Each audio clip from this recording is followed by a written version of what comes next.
How do y'all feel about this whole Jokic and Shaq argument in terms of if they had to match up, Shaq would just dominate Jokic and there would be nothing Jokic could do. How y'all feel about that? Can I go? Can I go, bro? Go ahead, Q. All right, bet. I wish you had been entered into the group chat one day earlier, bro. Damn, see my yeah. See, because I said Jokic is running laps around Shaq right now, bro.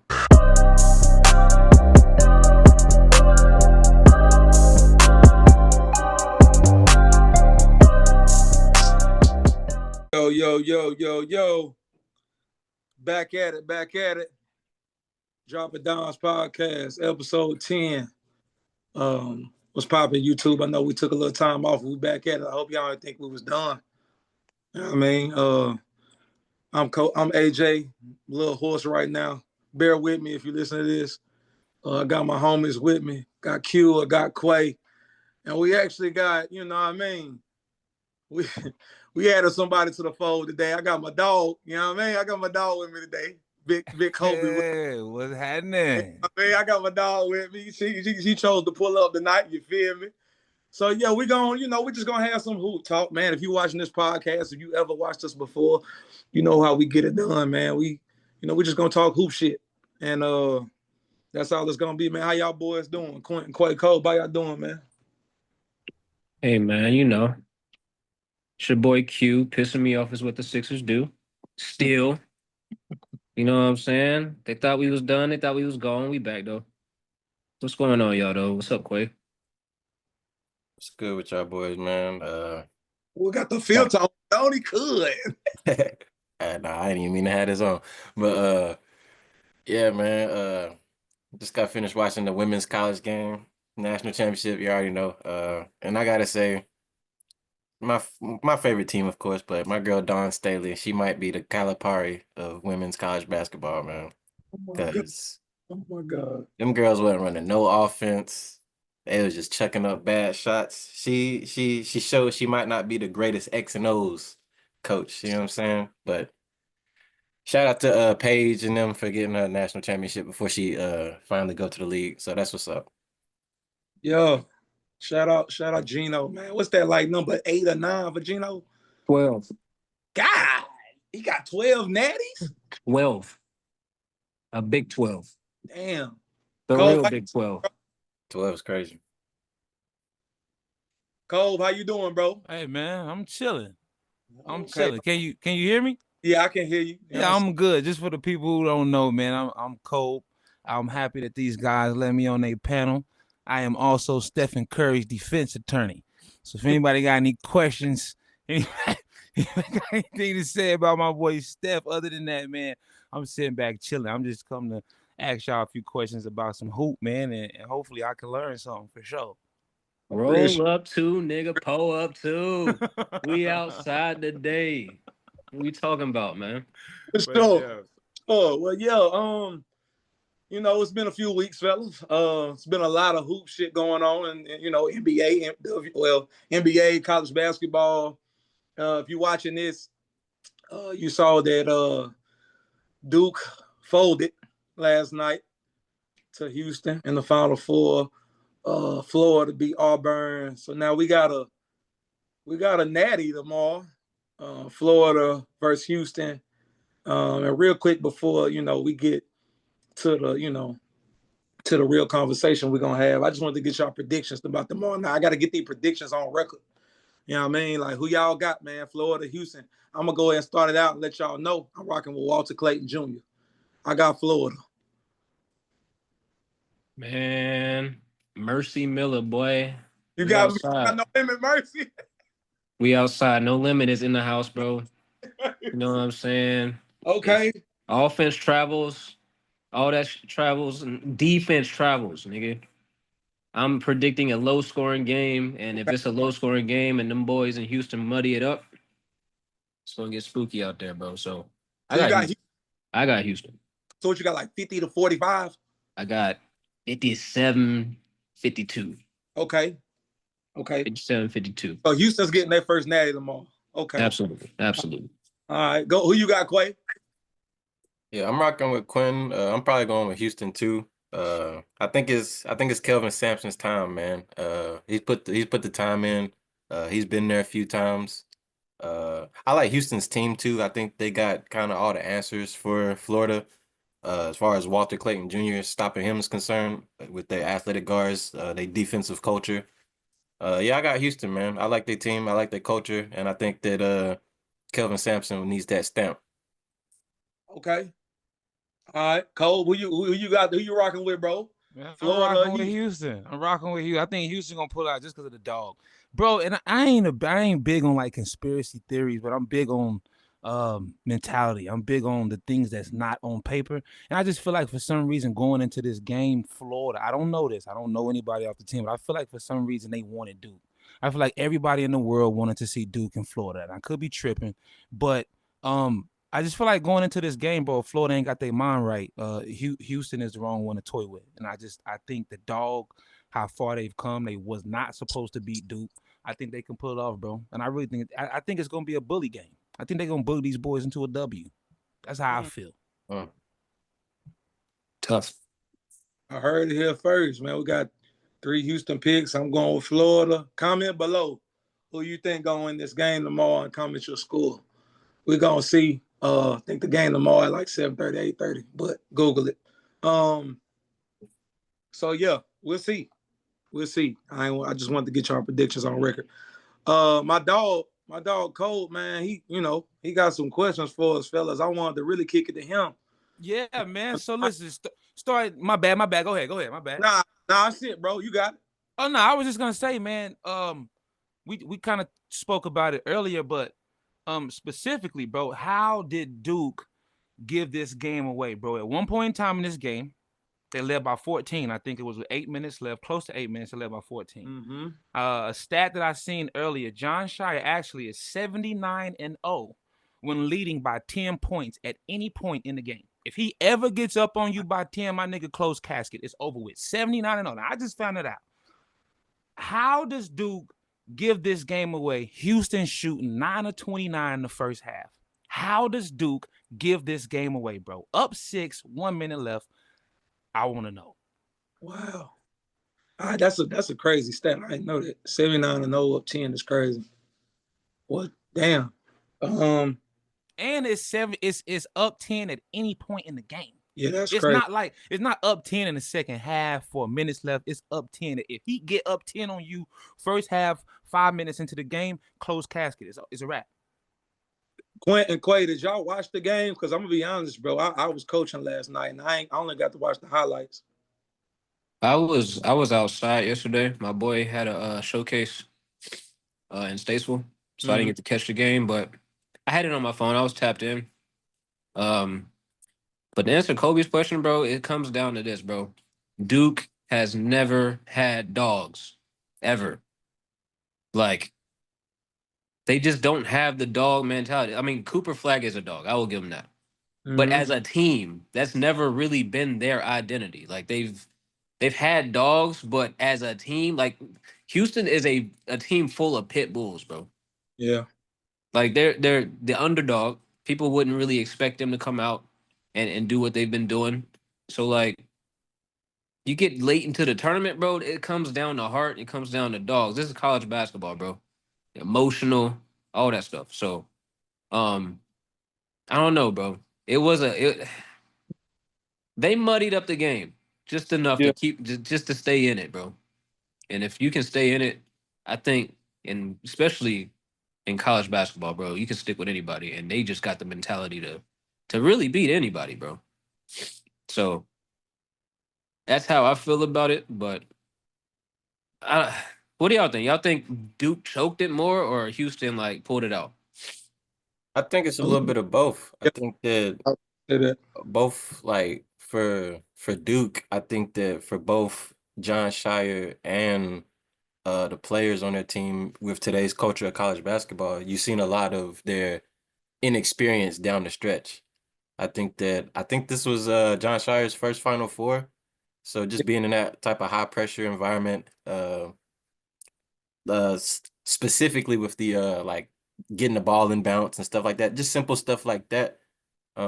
I think their inexperience showed a lot, both with the coaching and with the players. They Yeah, have, yeah. Duke still has freshmen on the team, 18, 19-year-old kids. Yeah.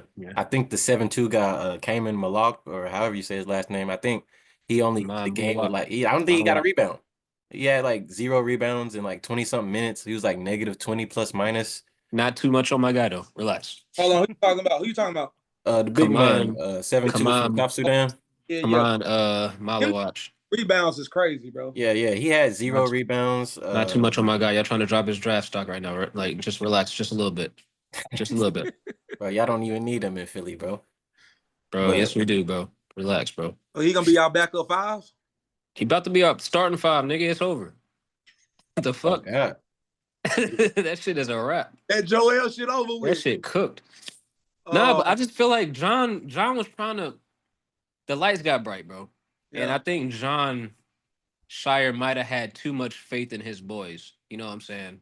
Down the stretch, you got to start calling timeouts. You got to start drawing some shit up, bro. And I just feel like that might have been a learning moment for him moving forward, because I think he's a hell of a coach. for sure. But yeah, bro, that's a learn. It's gonna be. It's not just the players, bro. Like, you learn from that as a young coach in those moments. So Definitely, and too, like I said, culture of college basketball now, like a lot of those guys on Houston have been there before. We talking about 22, 23, 24-year-old guys, you know what I'm saying? Like these are men, you know what I'm saying? These are young men out there playing against what you could call boys, you know what I'm saying? And they got the experience, they got the toughness, the coach, you know what I'm saying? Kelvin Sampson is a tough coach. He's built a great culture over there in Houston, and I think their poise showed in the end of the game. They was strapping up, they was hitting big shots, executing. So yeah, I think it came down to experience from both the players and the coach. Houston went to the Final Four last year. They lead 8. Final Four, I think. Yeah, bro. See, that's.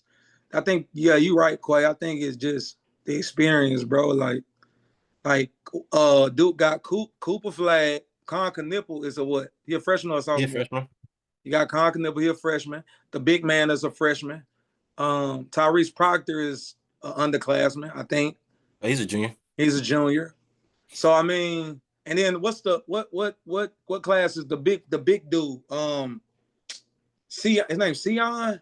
I think he might be like fifth year or something. yeah, he's a grad student. Yeah. Oh, okay. But yeah, I mean, just going top to bottom in rotation, Houston got more experience, and I think that just showed in them last 2 minutes. They've been here before. Yeah. And I don't think that Duke has been in a situation like that at all this year. They ain't really had to fight to come back or really been tested in that type of regard. So That's what I was they just saying. didn't know how to handle it. That's what I was saying, because they did the same thing against Carolina that last time we played, and we choked it with the lane violation with Jalen Withers and stuff. Like, they just are not battle. They weren't battle tested enough for that moment. I don't think. Yeah. Both the players and John Shire. So I think that's what happened. Yeah. Okay, so Cooper Flagg, man. I'm gonna be honest with you. Hold on. Now, Colb. Huh? You say you about to hop right into the fire. Nah, hold on. Colb, before you matter of fact, you know what, Colb? Go ahead and do your thing. I'm sorry. I know what's about to happen, but go ahead, Colb. Go ahead. Well, I was just gonna say, man, I'm not really sold on Cooper Flagg right now. I think if he stayed in school for another year, maybe 2, he could go into the NBA and be great. I think right now I'm just not so. I think he's a great basketball player. Another year or 2? I think one more year at Duke. If I were to see a post-game interview from him and he said, "Listen, man, I need my face back. I'm gonna stay, and whoever I see in the Final Four next year, they got it coming." I not only do I think that would boost his career as far as like the things that don't matter. I think that it would help his game tremendously. I just think there's a lot of people when I talk about Cooper Flagg, they always bring up, man, he played in the USA team practicing a scrimmage, and you see what he was. Man, bro, we've all had great practices, bro. Like all of us hoops, we've all had great practices. I think he's great. I just I feel like him leaving now, he's going to end up a great role player in the NBA, which is great. I think an extra year he could be a star. He could be the bus driver. I just don't think he has it right now, you know. But my question to y'all just was, with him averaging 19, 7 boards, I think it was. I got it right here. He was averaging 19 points a game, 7.5 rebounds, 4 assists. Do you guys feel like last night hurt his stock in the draft at all? What do y'all think about that? You know, the over the back call, him having the ball in his hands the last seconds of the game. You know, we've all missed those shots. Everybody misses those shots. But do you think last night's game, even being up 14 at one point in time, being up 6 with a minute left, him being the star on the team, the leader on the team, kind of allowing that to happen in a way? Do y'all feel like that kind of hurt his stock in the draft? All right, before we proceed, Quentin, let Quay go first because this is Kobe first day, and I want Kobe to be aware of everybody's stand, like how everybody feel about Cooper Flagg. But since Quay got the strongest opinion about Cooper Flagg, I want Quay to go first. Quay, go ahead, get in your bag, Quay. Because Kobe, you might be surprised. Kobe, you might be surprised. This shit is about to turn crazy Kobe, right you now. might be surprised. Walking right into the fire. To who Quay's comparison to Cooper Flagg is. So Quay, the floor is all yours, my dog. Look, man, just as a direct answer to the question, I'm gonna say no. Cooper Flagg is the clear-cut #1 pick in the draft to me. And expounding on that, I mean, I've said it to the guys, but I mean, Cooper Flagg to me is the most complete prospect at his age since LeBron James, bro. He doesn't really have a single flaw that you can really point to in his game outside of the fact that, like, he's not a bag work guy. You know what I'm saying? He's not a guy that's going to go out there, get the ball, take 10 to 12 dribbles to get to get a bucket on somebody. Similar to LeBron. LeBron's not a bag work guy. You know, he's a guy that he's the type of dude that you can watch the game and you see his impact obvious, and it's obvious that he's like making an impact on the game. But then like you look up, and I'm talking about just like an average LeBron game. You know what I'm saying? You look up, you be like, oh dang, like I didn't realize he was killing like this. I didn't realize LeBron had 32, 8, and 8. You know what I'm saying? Like he just been out here. I gotta ask you a question. Same thing with Cooper Flagg. I've watched the games this year with Cooper, and like he's making an obvious impact on the game, but it's not, you know what I'm saying? It's not the sexiest type of game. And then you look up and look at the stats, you're like, damn, like I didn't know he had 25, 8, and 6. Like, where'd the numbers come from? So I don't think it hurt his stock at all. I think that he's the most complete player that we've seen at his age since LeBron. He can do it all at 6'9". He's like 205 or something like that. He can facilitate the offense with the ball in his hands. He can get a bucket when he needs to. He can get to the rim. Great defender. I think that the sky's the limit for Cooper Flagg. Respond, Colb. Nah, I mean, he just said best prospect at his age since LeBron. And first thing came to my mind. And I know you guys are a lot more tapped into. That's why I say I'm coming to learn. But I thought about Wemby. I thought about Anthony Davis. I don't think he's the best prospect, but as far as just individual talent, he's the most complete player. Like you can't, like Wemby, for example, I feel like obviously he's a generational at the size and skill that he has, but like as a prospect, you could point to a few flaws in his game. Like you could be like, oh, like, you know, he's not going to be like he's not an orchestrator of the offense. He's not a playmaker, or like his jump shot at the time wasn't where it is now, to where you could be like, he's going to take a few years to become a NBA level shooter. You know what I'm saying? But Cooper Flagg, like, I feel like you don't really have those questions. I'm not saying he's going to be like a 40% 3-point shooter as soon as he comes in the league, nothing like that, but he's going to be able to shoot when he comes in the league. I think he's going to be able to be a ball handler in the pick and roll when he comes into the league. It's just far as just flaws in his game, it's not really too much you can point to. I think it's just about getting stronger with him and getting experience. Okay, give me an example, somebody right now in the NBA that you could look at and say that's a Cooper Flagg career. That's his ceiling. As far as, I mean, just give me an example. Paul George, maybe. Is like what are you pointing at when you? You mean his ceiling in terms of game, or his ceiling in terms of like production, how great he will be? Potential. His potential right now. Of course, he could turn out to be. I mean, bro, we've seen it all. So just his potential. We don't know what he's gonna be in 5 to 10 years, but what do you see as his ceiling potential wise? Give me who like give me an example.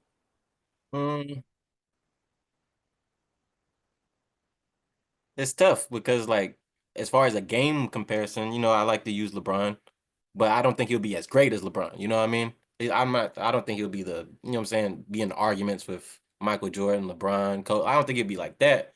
But as far as being like a top 20, 15 guy in the league, I think he's got that type of potential. I think he can be, I ain't gonna say the best player on a championship caliber team because, I think there's only like 4 to 6 guys you can legitimately say that about. Wait, I'm But sorry. as far as being like a perennial all-star You doing a and lot a of guy that backtracking can right win a now, bro. chip, I think like career-wise, when you look at somebody like Kawhi or something like that, I think he could do something like that. Get a couple chips. Kawhi. So this is my last question, and we're gonna get to Q. I'll let it go to Q&A. This is my last question for you. Do you think that this year for him, let's say he goes and they play against Florida, he wins Natty, right? Do you think this year from him would have been a better year? Do you put those years up there with like a Melo, Michael Beasley, like Kevin? Like what do you see if he goes on and he wins this ring? Because what it sounded like to me is like you sounding like, man, you feel like when Cooper Flagg get to the NBA, bro, this is Melo, this is Paul George, this is like this nigga finna be he finna be that.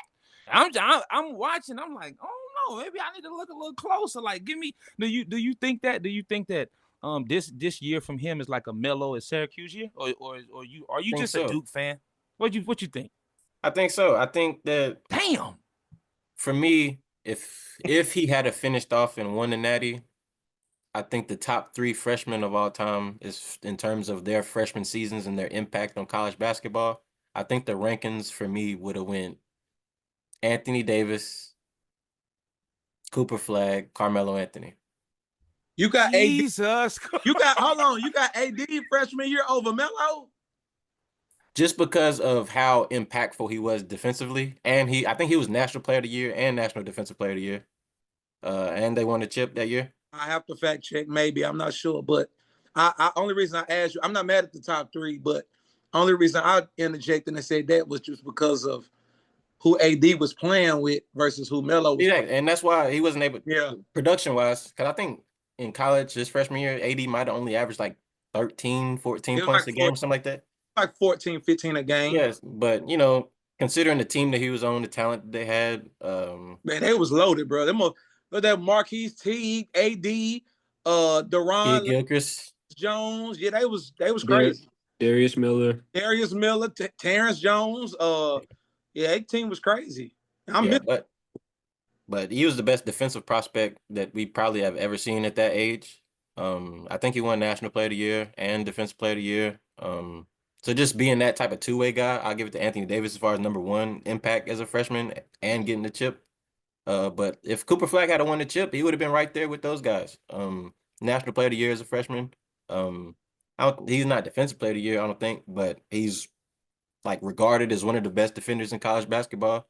And I think he will, depending on what team he goes to and what type of opportunity he has. I think he will be that type of guy in the league, like straight out the gate. I think he can. His rookie season, I'm looking at 16, 17 points per game, 7, 8 rebounds, 4 or 5 assists. Runaway rookie of the year. Situation dependent. I think that it's a couple other guys that could get in situations to where they can get opportunities to, put up numbers. But I think that if does end up at one of the bottom feeder teams like Charlotte, Washington, Utah, I think it's no question he's going to win Rookie of the Year. All right, my question about Cooper Flagg is kind of like, is he because I feel like Cooper Flagg's is max potential, and I could be wrong, bro, but I feel like he is a second option on the championship team. That's still a really good player. Or he could be a Jimmy Butler. Yeah, I mean, so I'm not mad at Jimmy Butler. Yeah, but Jimmy Butler arguably has been a first option. Yeah, A but not. championship type of team. Obviously, I don't think that he is a championship first option, but Right. I mean, he's led teams to finals. And Right. I think Jimmy Butler is a pretty good comparison, honestly. Yeah. I'm not mad at that. Off the rip, you know he gonna be effective because he gonna be able to step in and guard 1 through 5. But yeah, He gonna be able to step in. Like so, the defensive part. Once he get like the NBA verbiage down, like because all rookies kind of like, from what I see, unless you Wembanyama, most rookies struggle defensively. So, but once he get like the verbiage down and all that, he gonna be able to guard 1 through 5. It's just I'm anxious to see how his offensive game develop playing, and he's a good athlete. But once he get to playing against better talent, better athletes, how that's gonna look. But yeah, that's my I Cooper feel Flag. like with what I've seen over the past few weeks with Matas Buzelis getting more minutes in Chicago, I Oh feel yeah, like offensive, like that makes me feel more confident that Cooper Flag will be like pretty good offensively because yeah, Matas is starting to come into his own. yeah. He's starting to show flashes, and Cooper Flag is, I think, probably more talented than uh Matas on the offensive end, We even though probably Matas is talented. Yeah, because we probably gonna look back in like 4 to 5 years and be like, damn, Matis was supposed to be the #1 pick in the draft. Yeah, he's We skilled. we gonna probably be saying that about him or Stephon Castle. You know what I mean? Depending on how what's my boy name? Rasashe, Zachariah, Yeah, Exactly, Ricochet.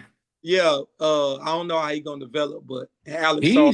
he might have low key should have been rookie of the year, bro. He's been the most consistent rookie.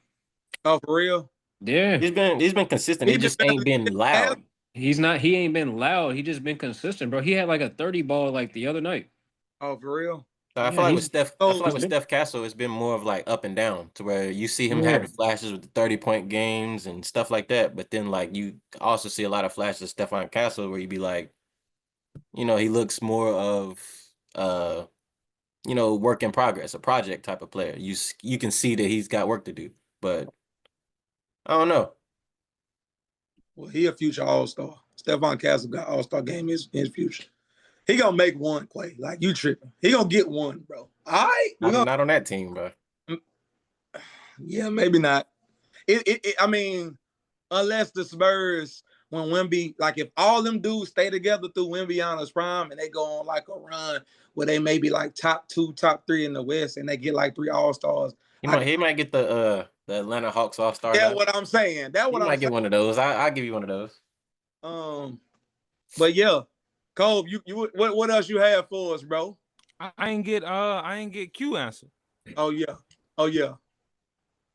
as far as his As draft far stock. as just as far as um, last night the over the back call, maybe it should have happened. It shouldn't have. Him having the ball in his hands, he to seal the game. Last shot of the game. Them being up 14 points at one point in time in the second half with close to 8 minutes left. Them being up 6 points with a minute. Him being the guy, supposed to be the guy. I feel like that should come with a level of wisdom as well. Now he is young. They say he's supposed to be like a senior in high school right now. Yeah, That's he's still impressive. supposed to be a senior. Yeah. That's very impressive. But do you feel like that? And that's another reason I feel like an extra year would help him. I mean, just grow up a little bit, bro. You're still a kid. But do you think that last night's performance hurt him as far as his stock in the draft? And if Nah, not, do you feel like it's because of the talent around him, or do you just feel like he's that good? I don't feel like it hurt his draft stock because he is clearly the best player in the draft still. Um, you can't you can't pass up on him. But the best part I like about Cooper Flagg is the fact that he is not supposed to be there right now. So for him to look like he looks right now is nuts.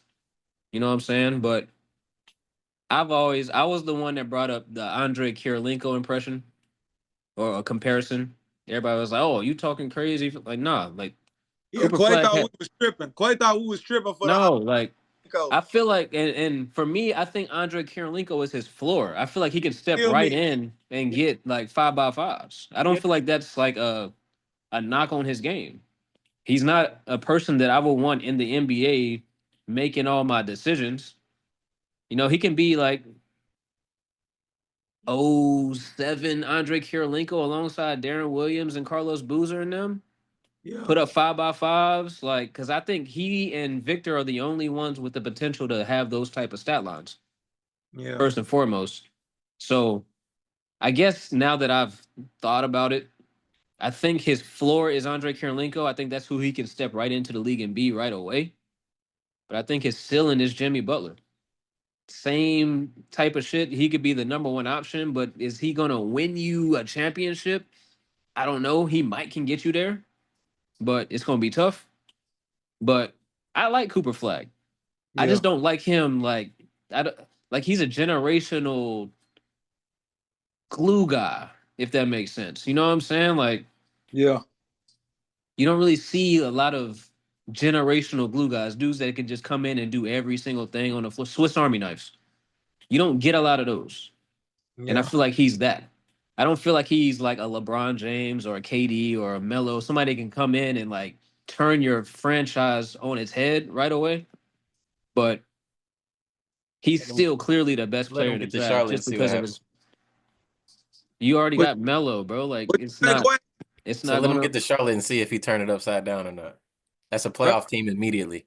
But you already have an All Star on the team, is what I'm saying. If he goes to Utah, But we have an all-star on the team that people give flack for not playing winning basketball. So if we were to turn it around next year, you could, if we were to get the number one pick, you could only point towards the addition of Cooper Flagg.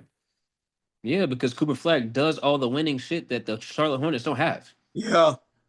But Yeah. that's what I'm saying about you talking about him not being able to turn a But that's franchise not. But though. that's not going to be him being the catalyst for that. That's just him having a skill set that enables that shit. You know what I'm saying? That's not going to be just him. He's just going to So fit on that team. you comparing it to like back in the day when Golden State, like, I ain't saying he gonna be this impactful from day one, but you saying like Golden State when they drafted Draymond.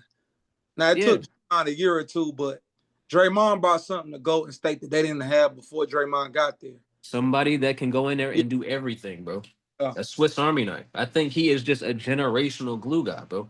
So my floor for him is Andre Kirilenko, just stepping straight into the league, just touching down. He's going to be prime Andre Kirilenko. Yeah. But I think his ceiling could be Jimmy Butler. And Jimmy I'm Butler, a, we love Jimmy Butler, but is Jimmy Butler gonna win you championships as a number one options? I don't know. Number two though. Number two for real. Yeah. Number two. Fire ass number Number two. fire ass number two. You know what I'm saying? So that's where I got Cooper Flagg. I don't think his draft stock stopped. Just to get back to the original question, his draft stock dropped, but I think people need to temper their expectations on what he's going to step in and do, bro. He's not like Yeah. Wemby, bro. They trying to make bro the next great, white American hope. Bro, they yes, trying he's to gonna give be, bro. yeah. Like it's They're just trying to he's they're gonna trying to be, have this bro. nigga looking like Larry Bird out there, bro. Everybody's Wait, not Larry Bird, bro. Quay, you Look, think y'all likely to get that pick? How likely you think y'all ought to get that pick, Quay? I'll give us. I think the lottery odds, as far as like the top four picks, each have like a 12%, 12.5% chance or something like that to get it. Top three? I think it's top four now. They evened it out to four. It's top four. I think that, but I give us a little bit higher of a chance, bro. Just because, like I was telling y'all a few episodes back, I just think that it's our time. You know what I'm saying? In the Bobcats era, we haven't had the number one pick. I think that we have the most talent on the roster as far as all those bottom feeder teams. Fact. Between like Washington, I give Utah, you. New Orleans, which is Yeah. gonna be an interesting fit for. New Orleans is debatable, but They don't have more talent on the roster And, than us, bro. yeah, nah, y'all ain't. I don't think y'all got more time than New Orleans. I take it back. Bro, New Orleans is I guarantee you I can go like 7 or 8 deep on our team and you'd be like, bro. I don't care you about can't the go seven. 7 or 8 deep on I New don't Orleans. care about the Maybe. 7 or 8 deep. They have Zion, CJ, and Trey Murphy the third, bro. Like, come on, Bro, now. we have LaMelo Ball, Jay and Brandon DeJounte Miller, Miles And Bridges. Dejounte, and, yeah, bro. and Like, no, Herb Jones y'all, and yeah, Jose Alvarado. Look. yeah, y'all not We them. got Melo, Brandon Miller, Miles Yep, Bridges, yep, Mark Williams. yep. We got Trey Man. Niggas Okay, forgot we got Trey Man. It yeah. We got gets it Grant gets spook. Williams. Grant Williams is a very solid role player and See, defender. it just got spooky as soon as you said that. Grant, It Grant just got Williams is a spooky as soon as playoff you said that, contributor bro. You gotta to winning relax. basketball, bro. if You you're a said it. team like the Charlotte Hornets, when you don't have a Grant and you ain't never had players to do that and fill that type of role, like Grant That's- Williams is a legitimate NBA player, bro. No, Grant No, Williams. I didn't say he's not good. I'm just saying that his skill set fits on winning teams. Yes, It don't fit on losing teams, bro. yes. It's totally But different like when if you're a you losing doing that team shit on. trying to become a winning team, you need players like Grant Williams. Hey, Like, hey, Q. And New Orleans got Bruce Brown. Yeah, man. It's yeah. Nah, I'm not rolling with that. I think and I'm Cooper still would. as far as a role playing player and as impactful player, I'm still kind of a fan of dang, I just lost my phone. What's my nigga name? Oh, y'all got Nurkic too. Oh yeah, I forgot about Nurkic. But my mind just went You blank. talking about Young Buck? Who you talking about? My boy Nick Smith Jr. I forgot about Nick Smith. He been looking better. Free Nick. Hold up. Free him. Free Till Nick it's- Smith. Oh, till y'all it's backwards. Oh yeah, Josh Okogie. As far as on the defensive end. Okay, okay, all right. We pulling. Yeah, we just reaching, bro. You gotta stop, He's a bro. We're he's a not talking rotation player about in the Josh NBA, bro. Okogie or fucking Nick Smith Jr., bro. Like You it's, niggas name me that shit is you niggas cooked, name me bro. Jose Alvarado. New Orleans got Jordan Hawkins too. He's like that's fine, but I don't think that they have necessarily more talent than us at all. Like I don't think the No, names that they you have, name bro. We have to equates stop. to more talent on the They roster have than us. more talent. They have more talent than y'all, bro. It's okay. I It's don't all think right, so. bro. It's cool. Like it's not. It's all right, bro. I Trey don't think Murphy. so. Trey Murphy. That's my guy, bro. Trey Ain't Murphy's not nobody. better than Brandon Miller. Yes, he is, bro. Sorry. I'm All right. sorry, bro. Trey Murphy's better than Brandon Miller, bro. And it's not. It's not like a runaway. I don't know about that, Q. Bro, go watch the I tape. don't know Go about watch the tape. Did you see what Trey Murphy was doing this year before he got hurt? I seen a little bit. I'm not. He was going crazy, nigga, before he got hurt. You got to He's go better watch than that. Brandon Miller, bro. AJ, you a film watcher, bro. And Go he don't watch the have more film, bro. upside than Brandon Miller either. That might be where I'm at with it. That might be where Now the upside part, that's a totally different conversation. I'm talking about right now. That's part You're of talking about talent, though. but Like people have more upside based off their talent. but this is what I know just off of development or opportunity. Brandon Miller gonna be better next year if he's healthy. If everything went well with his injury, Yeah. Brandon Miller gonna be better next year. Then Trey Murphy, I mean, he took a step this year, bro. who Trey Murphy? You got to go watch the tape, bro. He got to be pretty much the number one option though. Brandon Miller is never gonna be the number one option in Charlotte. Whose fault? And he's still gonna average like 21, 22 points a game. He was bro, averaging 21 before he got hurt. you're Brandon Miller playing alongside one of the most like facilitating as point guards in the league, bro. Like you, I think people need to stop with that because LaMelo, while he can pass and he's obviously a point guard, he's not like a pass first guy. Like Melo's trying to get a bucket. Hell God. I mean, I guess that's true. I think that's probably true, bro. I mean, I I don't mean guess. I don't mean to go on the Hornets rant right now, but I think that's part of the problem with what Charles Lee was doing right now. I think that he was more so trying to play LaMelo like he's Luka or like he's James Harden, and I don't think that you need to build that type of heliocentric offense around him. That's the last thing Charlotte needs is a pick and roll helios. heavy this year. Yeah, don't do that. Don't do that. I mean, I just think now. I do think I gotta go watch Melo more because I'm not really hip to him in pick and roll. Like, how is he in pick and roll? Because I'm envisioning in my brain, if y'all get Cooper Flagg, in my mind, I'm like, oh, well, we just gonna put Cooper in these pick and rolls and Melo. And if Melo, I don't know how his pick and roll game is though. I mean, his pick and roll game is solid. I think he needs to get all the way to the rim more.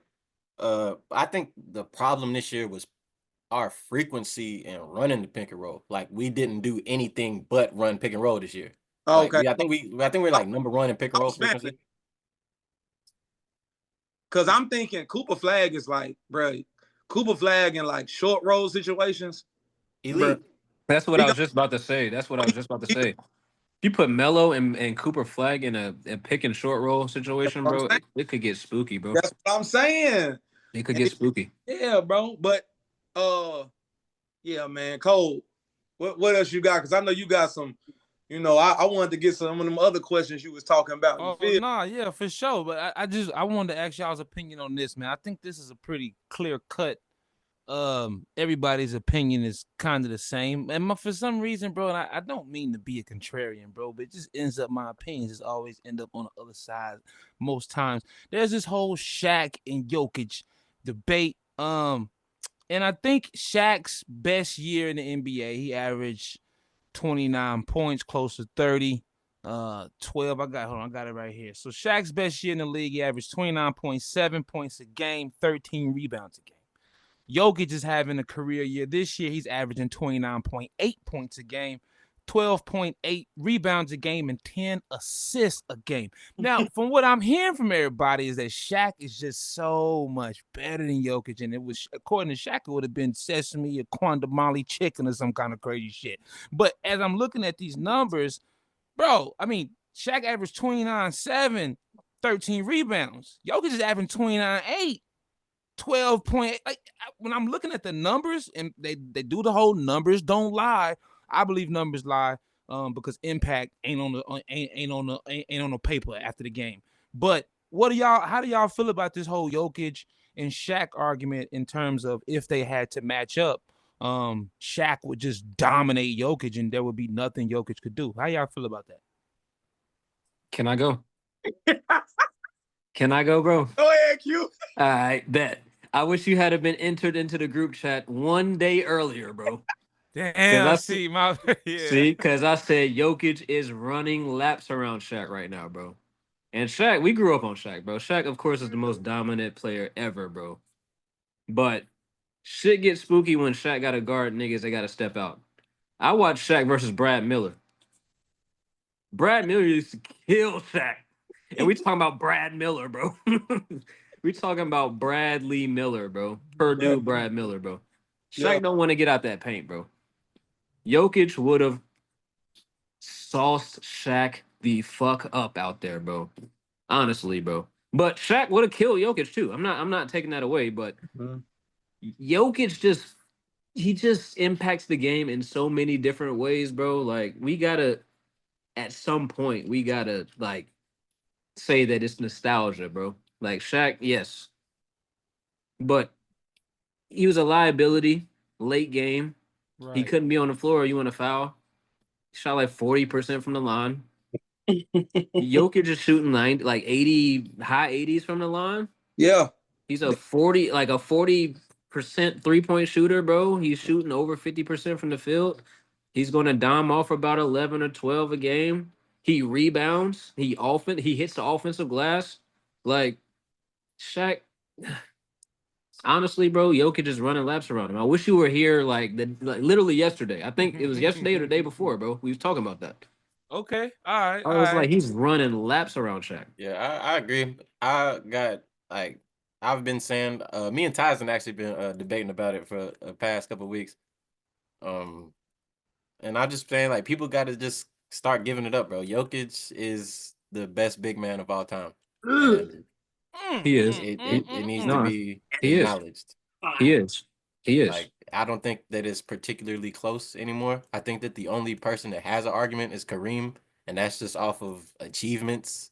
He's got the MVPs on him. He's got the rings on him currently. And obviously, he was the all-time leading scorer before Bron passed him. But if we just talking about for real, like, Jokic is the best big man of all time. He's got a chip, so it's not like he hasn't won. And he's doing everything that he's doing. And Jokic has never played with another all-star. Like, I think that that's got to be something that people got to acknowledge as well. Like, I don't think it's particularly close anymore. And I think that a part of what Kobe was saying too, I had just seen Shaq on his podcast. I think he was specifically they asked him about Wemby and Chet. He was talking about what he would do to them and how, like, the first play of the game, he would catch the ball and elbow in the mouth and all. And I'm like, bro, like, we don't play basketball like that no more, bro. Like, it's not about how much you can bully somebody or how much you can physically, like, you wouldn't be able to get away with that today in the way that he was talking about it. And I think that a lot of, like, former players like that, like, I was just telling Quentin this, like, their perspective is jaded by their experience in the league, right? And so Shaq like thinks that he would be able to get away with some of the things that he did back in his day. Like, and the reality is the game's just not like that no more, bro. You can't just catch the ball down low, first play of the game, and like deliver like it's an offensive foul, bro. Like you're gonna get called for offensive foul. And like I've heard him say things like that about like the new generation, talking about guys like Wemby, Chet, and we're talking about Jokic. I've heard him give props to Jokic, but I've also heard him talk about, you know what I'm saying, what he would do to Jokic and what he would do. And I think the reality is that we just have to keep Shaq in his time period because he was great in his time period, but I don't think that game wise his shit would translate across eras. Bro, let's keep it a bean though. Let's keep it a bean though. I don't even know if Shaq could be on the floor today, bro. I mean, I know he could be on the floor because he could pass his ass off. But his inability to space the floor, He would like look so much different, bro. Like I don't think he would Shaq would be be. I just don't think he would be as effective, bro. Because it's not like I'm a Sixers fan, bro, and honestly, bro, I'm so relieved that I get to talk about Jokic in this light because like I used to shit on Jokic when my boy was up for MVP. So I had to like campaign for my nigga a little bit, and it felt nasty. He was But going now it feels hard. good. He was going crazy. I was going crazy. He You know what was. I'm saying? Now my nigga got arthritic knees, and it's never going to be fixed. So I can, you know what I'm saying? It is what it is. But I can finally speak on how I really feel about Jokic. Shaq couldn't, like, I don't even know if Shaq could even play in this league, bro. Because it's just so much different, bro. You can't just be in the paint just asking for paint touches so you can drop step, elbow a nigga, and dunk on a nigga, bro. That shit is over with. And my thing with that is too, when Shaq speaks like that, is like, even if like he played in this era of basketball and like I think that they would allow him to do that because they would still, as a team and like the game wise, we would walk you off the floor, bro. Shaq, you can score 50, bro. Because if Shaq scores 50 with his game in today's game, the team is probably only going to score 80 to 90 points. You know what I'm 90 saying? Like, points, bro. You gotta think about the so possessions, bro. Like it's a like Shaq the scoring game that's 50, way too bro. slow to play today, bro. Like, Shaq scoring 50 means he took 30 shots. You taking 30 shots, bro? From the restricted area, my nigga? Let's it's not No. think happening though. today, Let's bro. let's think though. In the playoffs, when the game slows down, and you get a few, maybe even a lot more half court possessions. You got guys like I think Shaq could play today, man. If Clint Capella could play today, Zach Edey. I mean, Clint Cap- Shaq could play today. I don't think he would be as dominant today, but I think when the game slows down and we have to run this half court offense. If we're playing against Golden State, yeah, it may not work, but how many of those are there out there like that, bro? I just think when the game slows down, I think he could be very, very dominant. I just don't know how effective he would be coming out to the 3-point line. Like he has to guard Jokic out. He has to guard Jokic. Like he has to. Mhm. It ain't like Kareem. Like he has to step out. Like he has to guard Jokic out there. And if he don't, and I don't know. I don't ever remember really seeing Shaq have to ever really slide his feet. So I don't know how that would work, man. I don't know. I was just asking. I kind of I agree with think y'all. I think in a playoff setting, Shaq could get his shit off. You know what I'm saying? But he would have to be like Orlando Magic Shaq, bro. It's not this sitting in the paint, fucking asking for paint touches and doing the shit that you do. Because the game does slow down and every possession matters more in playoffs. But we would need that Orlando Magic Shaq getting up and down the court, running the floor, that type of Shaq, like the Dwight Shaq. Like that's He what he would he, have to be. So he so would. what type of numbers do y'all think it would look like for Shaq if he were to be in this league? Well, he's not taking 20 shots no more. That's out of the window. We can go ahead and say that. But he's gonna have to get in the gym and actually take them free throws seriously, bro. If you're gonna be down there banging, bro, and you shooting 40% from the line, bro, you're not playing. Period. You're a liability. Like what? Like you can't do that in today's Well, league. well, the flip side to the foul thing is, since it ain't no bigs in today's game like it was back in the day, Shaq gonna foul. He gonna foul your starting big man out probably. And if you and most teams only got one or maybe two good big men now. So if let's say he was playing Jokic, Let's say he was playing against Jokic, and Jokic is the primary defender. He's not Jokic. They're not going to do it, bro. They're too smart. Jokic is not going to guard Shaq. So let's say Aaron Gordon is the primary defender. Hell no. Right. So, but who else is going to guard? Jordan. You got to bring DeAndre Jordan off the bench. We're going to start him. We're going to bring Jokic over for the double. Yeah, you're going to have to play too big. Cool. Shaq going to have to play too big. He's going to have to play too big. I forgot DJ was on the roster. Boom. So we start out with DeAndre Jordan on Shaq. Yeah. That's one. Like, if DeAndre Jordan gets in any foul trouble, where are we going from here? I mean, but we're just going back to do what we did. By then, I'm going to Jokic. I mean, if we're talking second or third quarter, I'm going. Now Jokic. I mean, you pick up 6 if you want to. Seriously, like if DeAndre if he's in foul trouble, you foul him out. You bring in Jokic over on a double. At this point, I'm going Jokic. We're just gonna have to man up. And by then, Shaq may be a little worn down. Shaq may be a little beat up, and Shaq has to guard. That's the other thing. In this third quarter, Shaq has to guard, bro. That's where it starts. I think it could get scary for him. Like that's where it starts, bro. Man. If you make him have to guard, bro, you bring Shaq outside that paint, bro. Yeah, it's gonna get spooky fast, bro. And he can't. The way NBA offenses work now, most of them, they gonna put that nigga in a lot of pick and roll, and you can't sag on the pick. So you can't sag on Steph. You can't sag on Dame Lillard. You can't sag off on Kyrie Irving. You can't sag off on these guards. And if you get up, they're gonna get around you. And now y'all is 2-on-1 at the rim. And now you're gonna foul the hell out of them because that's what y'all used to do. And now you fouled out. Like, would it be safe to say that Shaq may be a walking mismatch, bro? Because think about it. If he can't guard Jokic and we set a pick, he can't guard the guy who set the pick. Like, right. Is he lunch meat on like any, like, is it any man-to-man deal? Like, is he lunch meat if your 5 can go? Kobe, I'm telling you right now, Shaq is just a trophy that we got in the 90s, bro. In the 2000s. Okay, hold on. Now, because this sounds like we shitting on Shaq. We're not shitting on Shaq.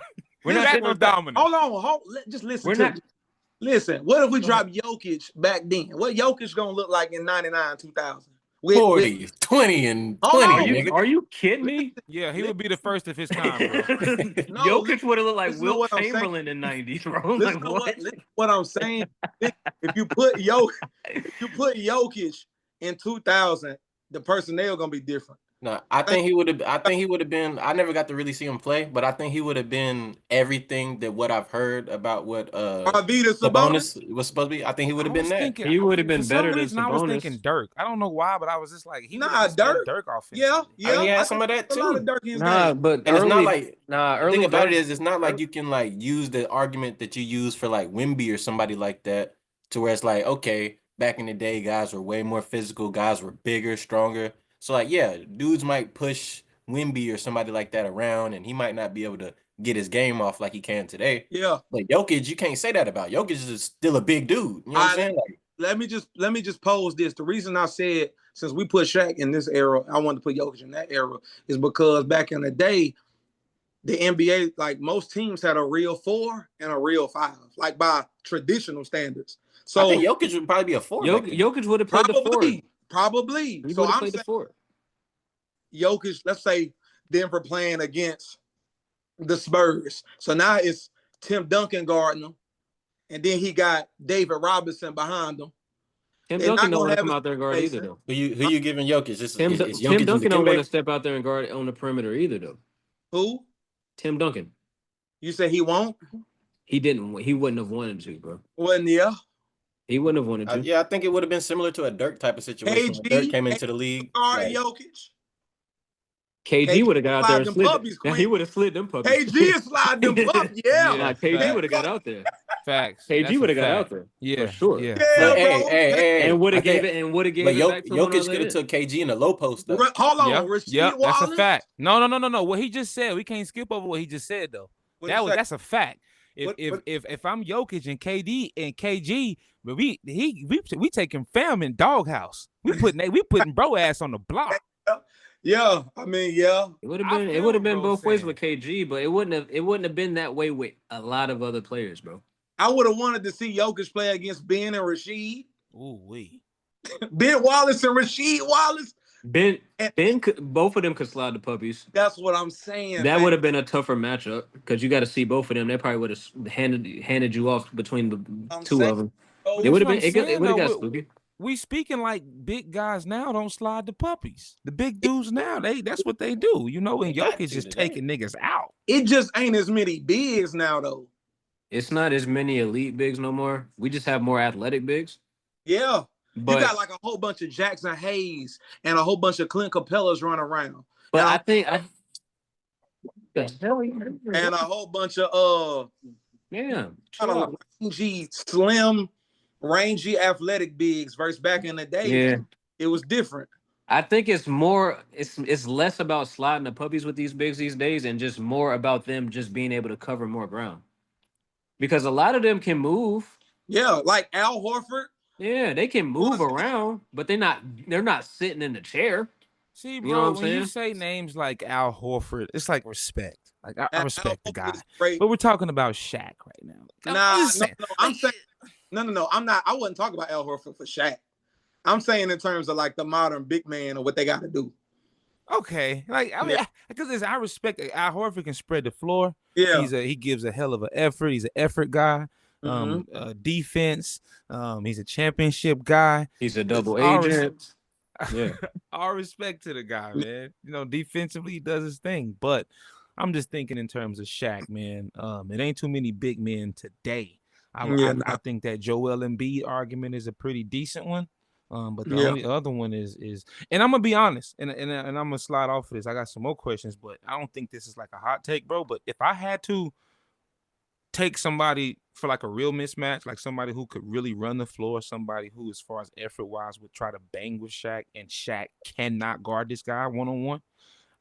If it were me, I'd go Giannis, bro. If I'm looking, especially defensively, if I'm looking from a defensive standpoint, and I have to pick somebody from today that could guard, that would try their best to guard Shaq and would go at him every play, I'm going to Giannis. Like Giannis would put Shaq in foul trouble by the second quarter. We're talking 4 fouls. It just would be, and I just was thinking about that earlier. I just think Giannis is just dangerous, man. When it comes to effort, when it comes to go, this nigga's on go and he can move, bro.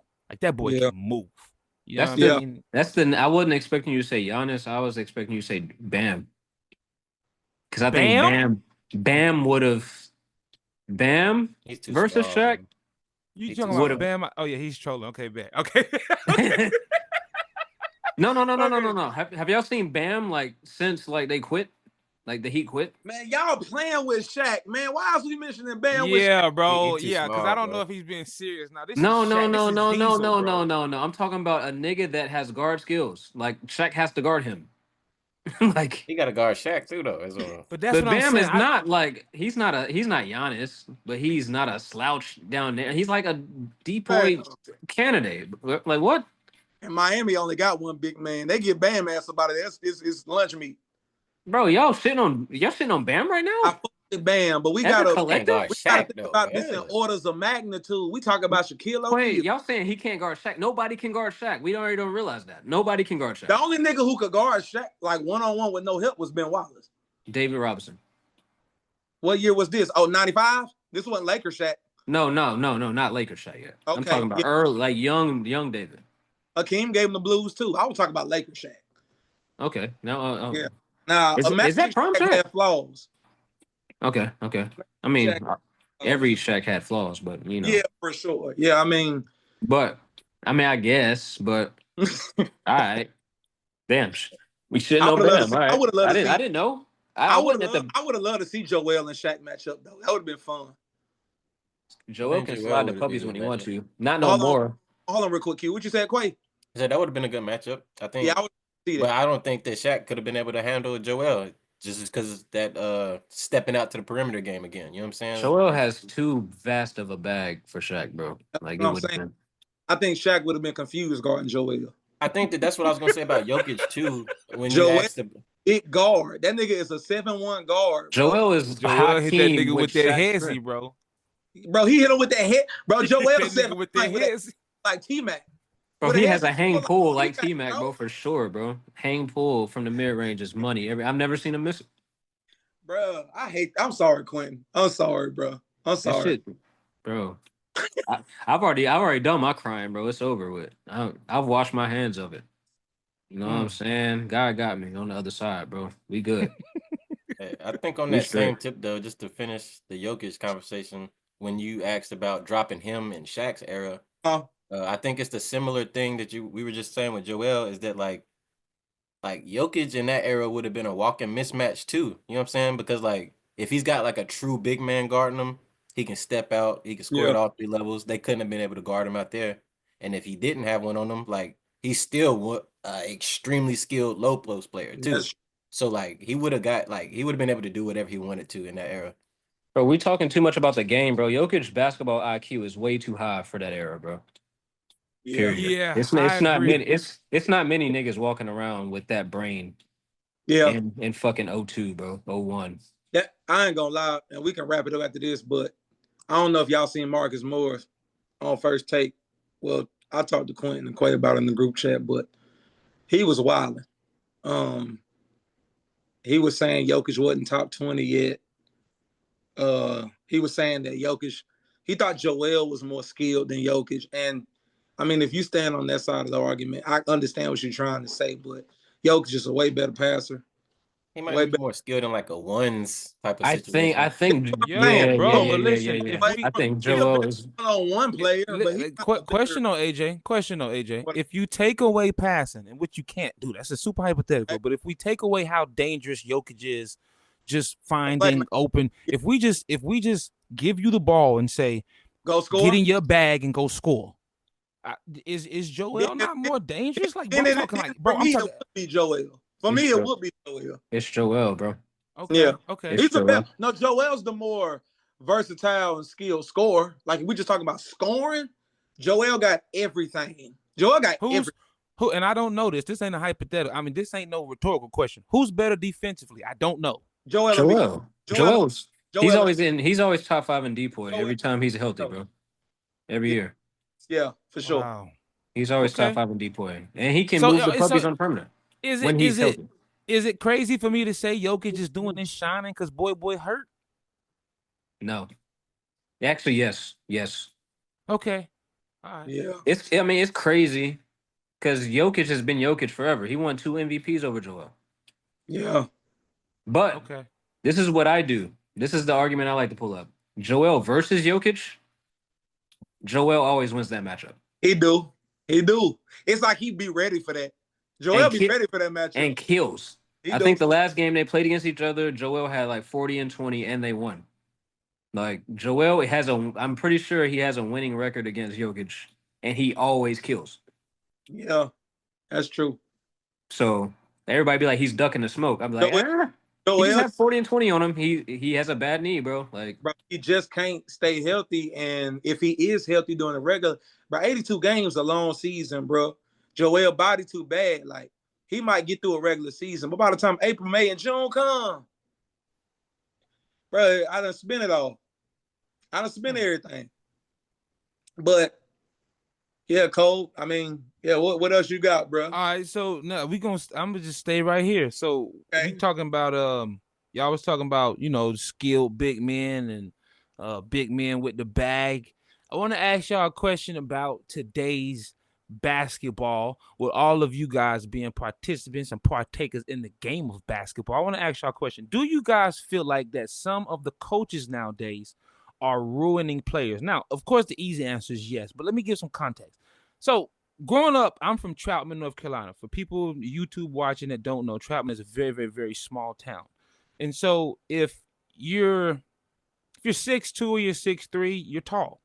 And I know that's not the norm probably in bigger cities, but here's what I'll say. So what coaches would do when I was growing up is they would say, you're tall, you go down low.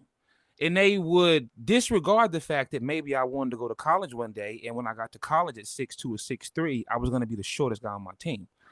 While my entire life, elementary school, middle school, and high school, my coaches were putting me down low and never developing my game. Now, the very skilled big men that we're talking about, the Jokic's, the Embiid's, they took the time to develop their guard game while being a big man. But think about if Anthony Davis, not Anthony Davis because he grew as a guard. Think about if Embiid stops growing at 6'3". Think about if Jokic stops growing at 6'4", and his entire life, coaches just placed him down low because he's tall.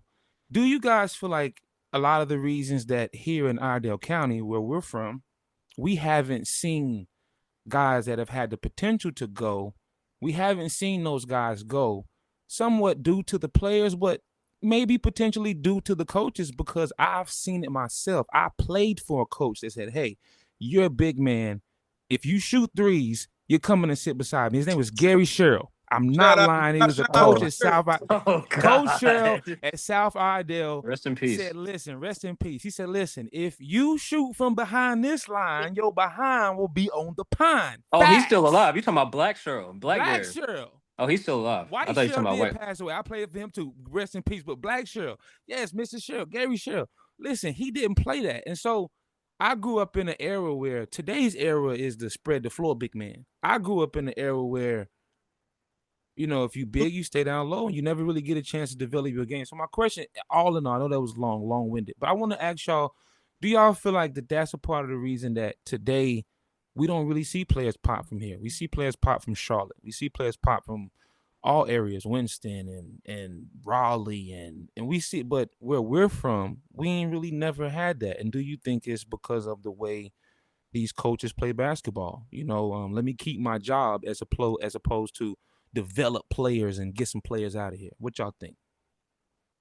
I was gonna say yeah, because I think that in youth basketball, especially around where we're from, I think that like coaches get so competitive and stuff that it becomes more about winning those youth games versus developing players. Um, and I'm a little bit younger than y'all, but like I kind of went through a similar thing to where it's like my era of time, like when I was in high school, is when Steph Curry started becoming Steph Curry. You know what I'm saying? But the way that we played in high school, it's like we was still playing like a traditional 4 and 5, Right. but like our 4 would be like 6 feet, 6'1", and our 5 would be like you saying, like 6'2", 6'3", maybe 6'4". Absolutely. Um, and like we had dudes that were tall like that had guard skills, but that just wasn't a part of how they taught us how to play the game. You know what I'm saying? Like Right. it was still traditional. You got, if you're a 4-man or a 5-man, you're inside, don't shoot no threes.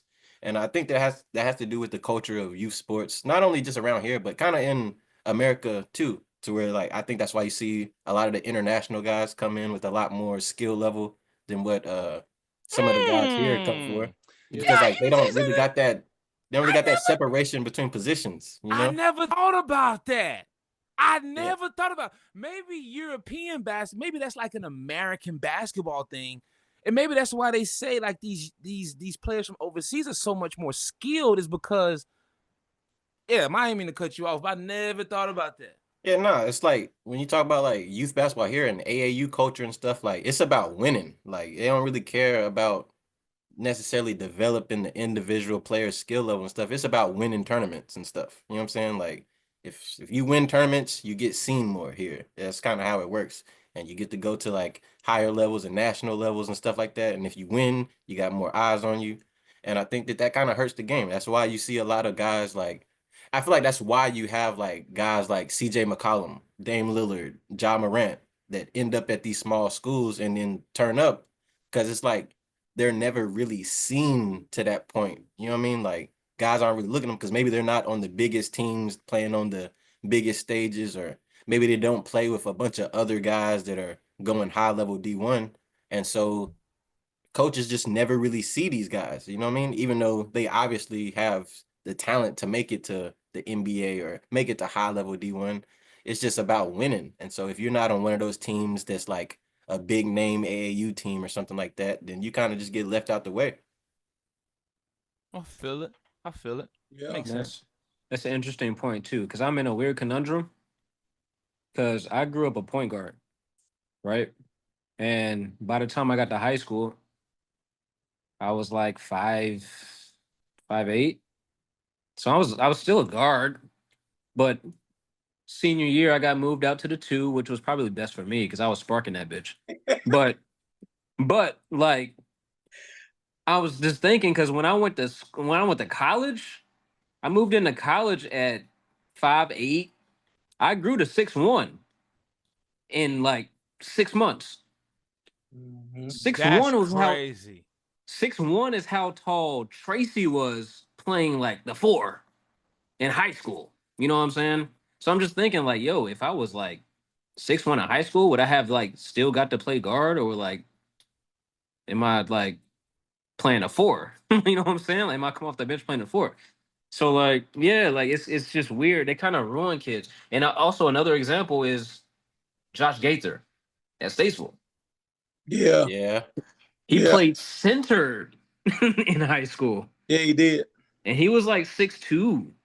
But so that's a perfect. Do you think that somebody like him specifically, and let me ask you a question before I ask, do you think you being 5'8" and playing guard your entire life, then you grow to 6'1"? Do you think that helped your game when you got to 6'1"? You were like, oh no, this shit too easy. Like this shit is like, do you get what I'm trying to say? Like you've been playing this guard game your entire life, and now you add 4 or 5 inches. It's like, oh yeah, now you know what I mean. Do you think you would have still carried that game had you been Tracy playing the 4 and the 5 your whole high school career? You know what I mean?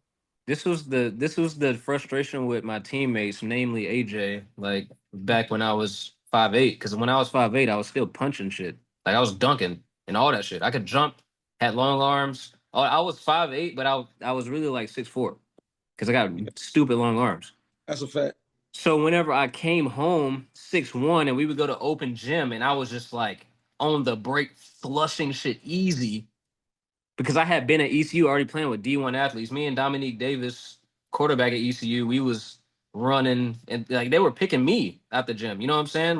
My game was still my game, but I could do so much more now because I was more athletic, I was taller, and all that shit. So yes, like if I was 6'1" in high school, it would have been totally different. I don't know it just depends on the coaching staff. I don't know if I would have been playing the 4 then, if I would have still been a guard, but yeah, things would have changed a lot. Yeah. But as far as Josh Gaither, bro, like I watched him in middle school. I about to say he was a grade above me, so I went to middle school with him at Statesville, and I swear, like He was the one. I thought like it was like people thought he was going to the league when he was in middle school, bro, because like he Yes. was averaging like 35 or something like that, something crazy, like Damn. putting up He was 50 something, like different. putting up 50-point games, like somewhat Yeah, regularly. see, If you I talk don't about for remember middle that school, you know what I'm shit. saying? Like Josh Damn. Gaither was different in middle school. he I was seen he him was as him in middle school, bro. yeah, I seen him as a kid, and he was a guard. So He had the why ball in does his the hand. so listen to what I'm saying, bro? Where we're from, let's just do the math, bro. 2 + 2 is 4 across the board, bro. We're from a small place. If Yeah. you're averaging 30 at Statesville Middle School, the coach at Statesville High School knows exactly who you are. This is not like, no, bro, this ain't DeKalb County, my nigga. This is Iredell County, fam. This ain't LA. This is like, if you go to Statesville High School coach probably went to school with your mama, fam. He might have coached your daddy, bro. It's like they know exactly. So as a coach, seeing a kid and saying, like what you just said, man, they thought he was going to the league. As a coach, seeing this kid and seeing his potential, are you selfish as hell to place him at a 4 out of 5, seeing his potential, saying, listen, why don't I develop this kid's game over the next 4 years, get him a scholarship, and maybe he could be the one? Or do I just put him at the 4 and 5 and be selfish and try to build wins for my own record? You get what I'm saying? Because I never seen him play in middle school, but if a coach would have taken the time to develop him and turn, I've played against Josh Gaither. I ain't seen a bunch of guard game. I played against him when he was older, and it was a lot of big man game. It was a lot of post up. It was a lot of, he didn't really play like a guard. But from what y'all saying, if a coach would have taken the time, and that's the point of my question is, do you think it's these coaches' fault that get these kids, and because Josh Gaither was 6'3" or 6'4", however tall, he couldn't play point guard. He didn't get to play point guard because maybe Nick was playing point guard or Gerard was playing point guard, but because they're short. Like, are they really better point guard or are they just short? It's like, so, and who really had the most potential, Gerard or Josh Gaither? And if it was Josh Gaither, why not put the ball in his hands and help him develop? That's my question. Like, why do y'all think it's the coach's fault? I will say this. I'm not going to blame the coaches, because coaches did a good job at Statesville of putting the talent on the floor. They were literally like high school Villanova. So like Yeah, they had all guards on the floor. yeah, it did. Josh played the 5. He started at 5 as a freshman because I Yeah, remember he did. walking on the floor and I was like, "Oh shit, Josh is all right, cool, he's here." Nick Schofield was like the 4. So Yeah, like they had like a bunch of guards playing, but they did a good job of putting the talent on the floor, but they weren't putting they didn't run an offense that would have been like, oh shit, we're playing against all guards. You know what I'm saying? Like Nick was trying to post me up. Like Josh Gaither was posting up. They had Leafy, they had D. DJ. Like Yeah, they had a bunch of guards on the floor. They just Marquis. didn't all play like guards. So I'm not going to put it all on the coaching staff as far as getting the talent on. Like they did a good job of putting their got the nice ones on the floor. They just was playing out of position. That was it. Yeah. What I wanted to say to throw in on that was, I think where we from, bro, like just growing up in the era we did, I just think like a lot of coaches like they was coaching straight out of a handbook. And just speaking as somebody who coach in school now, like I just believe in like you gotta coaches gotta take time to really be like, okay, what's my personnel? Like I don't know if these coaches really take time to really like understand their personnel. Like, okay, yeah, my tallest player might be 6'3", 6'4", but what is his skill set? You know, Yeah. I might have a 6'3", 6'4" player. He might be my tallest player, but he really a shooting guard. But Yeah. because now, if you putting your defensive game plan together, of course you got to coach your team up to say, just use Josh for example. Josh, you playing, you playing on defense. I need you to rebound. I need you to man the paint. But on offense, we're going 5 out. We're going 5 out, right? And if you got a mismatch, now if you got a little dude on you, get on the block. No, but my question to you is, what's wrong with as a coach? You saying, listen, like, let me give you an example. If I'm a coach and I see Josh Gaither coming into my high school, let's just use, let's say I see a kid coming into my high school and he's a freshman. He has freshman on varsity type talent. And he's 6'3", right? And because he's 6'3", he's one of the taller players on my team. So what's the problem with me? Instead of me saying, okay, So he's Sean Lester. no, because that's a little different, fam. No, Sean Lester came with a lot of different shit. Yeah, I mean, no, I'm just saying we're not gonna say Sean Lester. freshman. No, you saying 6'3" as a freshman, super athletic, can shoot jumpers from a little bit in front of half court. I mean, no, Sean Lester's not your average freshman, fam. Like He's Okay. he's a number. He's an anomaly for yeah, he's Okay. supposed to be in the NBA right now for sure. Like Sean is supposed to be at least. I mean, his when he played at UN, yeah, he's supposed. But let's get back to it. But what I'm saying is that let me give you a real situation. My son, my son in real life. He's a freshman at AC. He played varsity this year. He played a little bit. He's 6'4". And because he's 6'4", the coach says, well, you're one of the taller players on the team. We're going to stick you down low. My thing is, why not as a coach? If he's talented enough, because he could have played JV. If he's talented enough to play on varsity, even if whatever the team's not that good, if he's talented enough to play on varsity, why can't you say, let me develop this guy? So by his junior year, he can be playing the point guard. He can be playing the point guard his senior year, not for my justice, but because that's what he's going to play in college. If you're 6'4", 6'5", you're not playing the 4 or the 5 in college unless you're just extremely athletic, you're extremely strong. Bro, you're playing the 1 or the 2. Solid. And these coaches, I feel like, aren't doing a good job of seeing that and developing these kids for the next level. I just gonna use you for what you're good for me right now. And you're gonna be a sophomore soon. I think we all can speak to the fact that high school flies by. Like you're a freshman 1 year playing basketball, you're a sophomore, you're a junior, you're a senior, and then it's over. You look up, you ain't got the offers you thought you was gonna have, you don't have the opportunities you thought you was gonna have, and you really can't blame anybody but yourself. A lot of us don't put the work in that we're supposed to put in, but I do feel like a lot of us don't have that coach to say, hey man, when you get to school, you're not gonna be playing the 3, the 4, the 5, Jacoby. You're 6'2". You're gonna be playing the 1, fam, and you're gonna be the shortest guy on your team. So you need to make sure you can play defense. If you want any time on a college basketball team, you need to make sure you can play defense because you ain't gonna be the man. You need to make, because everybody on your college team was the man on their high school team. That's number one. Right. Number two, you need to play some defense. You need to be 90% or above from the free throw line. If you anything below 85, your ass riding the pine for the first three. So Jacoby, these are the things you need to focus on. Focus on putting you at the 4 or the 5. That I would argue and say that might have ruined Tracy's game. Tracy could shoot the ball, but why didn't the coach take him and really work? Tracy gonna run the 1. We're gonna put AJ at the 1. We're not gonna, okay, Zach Leap Trot, you can run the 1 too. That's cool. But we're not just gonna stick you there because you're short. And that's all I'm saying. That's I think all. it I'm starts. done. I think it starts like well before high school too, and I think that it's because coaches like don't be having like even if they have skill development in mind, I don't think they be having like genetic development and growth in mind too. To where it's like I'll use myself as an example. In middle school, I didn't really play a lot, but I felt like it was majority because in middle school, I was the tiniest kid on the court. You know what I'm saying? I felt like I had the skill level to, play above a lot of guys, but there was just a lot of kids that were physically more developed than I was in middle school. You know what I'm saying? And like, I felt like as a coach, that's something that you can't really hold against the kid as far as like playing time and how you like try to develop their talent and stuff, right?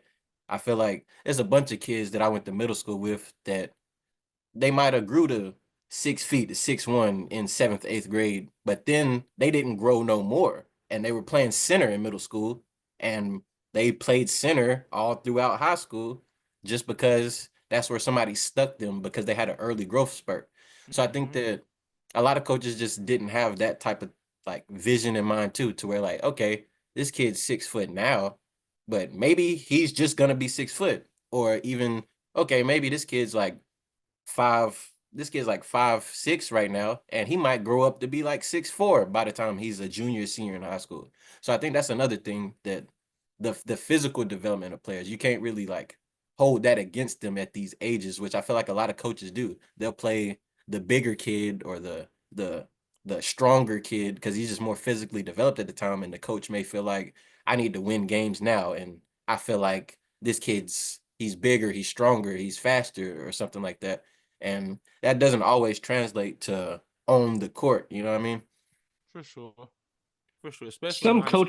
coaches have the insight though, because I got one scholarship offer from Fork Union. I didn't go because that's a military school. But he looked at my frame. He was like, "You have the longest arms I've ever seen on this frame. You're gonna grow about 5 more inches." And I was like, "Nah, I'm 5'8". My parents are both 5'7".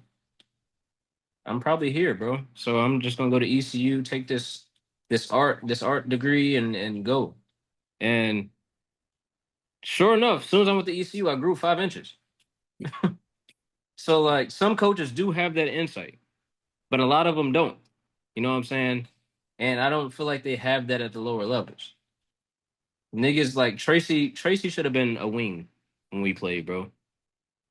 We like let's just keep it a stack, bro. When I was in middle school playing against Tracy was a guard Yeah. and was killing. Yeah. I was gonna ask you, AJ, as a coach now, like, how do you handle something like that to where it's like, say you got a kid come in, he's a freshman, right? And I don't really know how tall or how much, fresh like how tall you are at that age at this point, but say he's like a freshman and you can see the upside, you know what I'm saying? You can see, okay, he's got skills, he can do stuff with the ball in his hands, but he's just not physically as developed as maybe some other players are at this point. Is that like is that something that you kind of like take into account heavy, or do you kind of like see that player's potential and kind of try to work with it over some guys who might be more physically developed at the time? I mean, yeah, I think, just to answer your question, I gotta just use myself as an example. So, like, I coach fourth graders and seventh graders, and like, I'm glad you brought up the point earlier. I'm gonna take it back to the point you made before. I do think a lot of your development as a player does start in the younger ages, like elementary school type, because all my guys, all my fourth grade, in like in third, fourth, fifth grade, bro, like you might have one outlier, but a lot of us the same size at that age. You know what I'm saying? Like a lot of dudes ain't hit puberty. We ain't hit puberty in middle school. So 3rd, 4th, 5th grade, like of course you got your guys that they a little bit taller and physically stronger than the other guys, and there might be your guys who you might have at your 5 or 4. But the way I develop my guys, bro, like everybody is learning how to dribble, pass, and shoot. Everybody learning how to cut. Everybody learning how to post up. Like, cause I mean, and that's the era we in. Like we just talked about Jokic. And how he ain't got no weaknesses on offense. I'm just a coach that believe, but it started in practice though. Like you gotta put your players in positions, whether it's with live drills or it's in scrimmages. You gotta put players in positions to like. You gotta put them in positions to work on their game. Like your 4 and your 5, put them in positions to bring the ball up sometime, even if it's not in the scrimmage. We might do full court ball handling. You gotta do full court ball handling, bro, 1-on-1. Slide them puppies. You know what I mean? But I mean, I just think it starts with the grassroots, bro. And like me growing up, like I played for Black Cheryl too. And I had the same story as Colb, bro. Like I played the 4 and the 5 freshman year at South. It was me. I was on the block with Mark Powell, bro, and Brandon Stewart. And you feel me? Like Tracy was down there sometimes. We was on the block. And I couldn't go outside of 15 feet. And at AAU, I played the 4-2. So by the time I got the varsity, I had the that's why I say it start in the practice and in your alone time. Cause I knew like AJ, bro, like you 6'1", and I've been a student of the game. Like, bro, you 5'11", 6 foot 6'1". You not finna go nowhere as a big man at 6'1". So I kind of took it upon myself to work on my guard game, but I also had coaches that I didn't really start playing guard until junior year, for real. You feel me? Even when I played with Colb and DJ Duncan them, Coach Reese had me at the 4. I could come off some pin downs and do some catch and shoot shit, but I wasn't bringing the ball up and all that until I got to my junior, senior year. And I do think when I got to college, that's why I ain't play right away and all that, because shit, I wasn't comfortable with the ball in college, but that shit different. Like, it's sharks in the water. You bringing the ball to the court, you better know how to handle it. You feel me? At 6'2", 6'3", and below, you bringing the ball to the court. If not, you can be playing hot potato and trying to get out your hand. For sure, bro. For sure. So, hot potato. For sure. Yeah, bro. So it's like, I just think, I always tell everybody, brother, the earlier you start getting comfortable playing under pressure, handling the ball under pressure, the better, bro, because you don't know how tall you gonna get. And if you below, bro, if you in this era, bro, if you below 6'7", 6'8", you a guard. So it's like, bro, I think a lot of it is the coaching, though. Like, that's why I say I wish coaches spend a lot more time in practice. You know, and I know practice is like the time where we got to get the team together. We got to go over our concepts and how we gonna play this team. But you know, you just gotta put guys in position where, if you care about them, you gotta put guys in position where they're working on their whole game. You feel me? I like what you said about that, especially with how you said you kind of practice with your 4th graders, because like I said, when I was in high school, that's when Steph Curry took over the league, right? Yeah. And so being that, and like, you know, I never played at a higher level than high school. Mm-hmm. And so I can say that, like, for me, being only 28 years old, I still, throughout my time playing basketball, never had like a modern coach. You know what I mean? Yeah.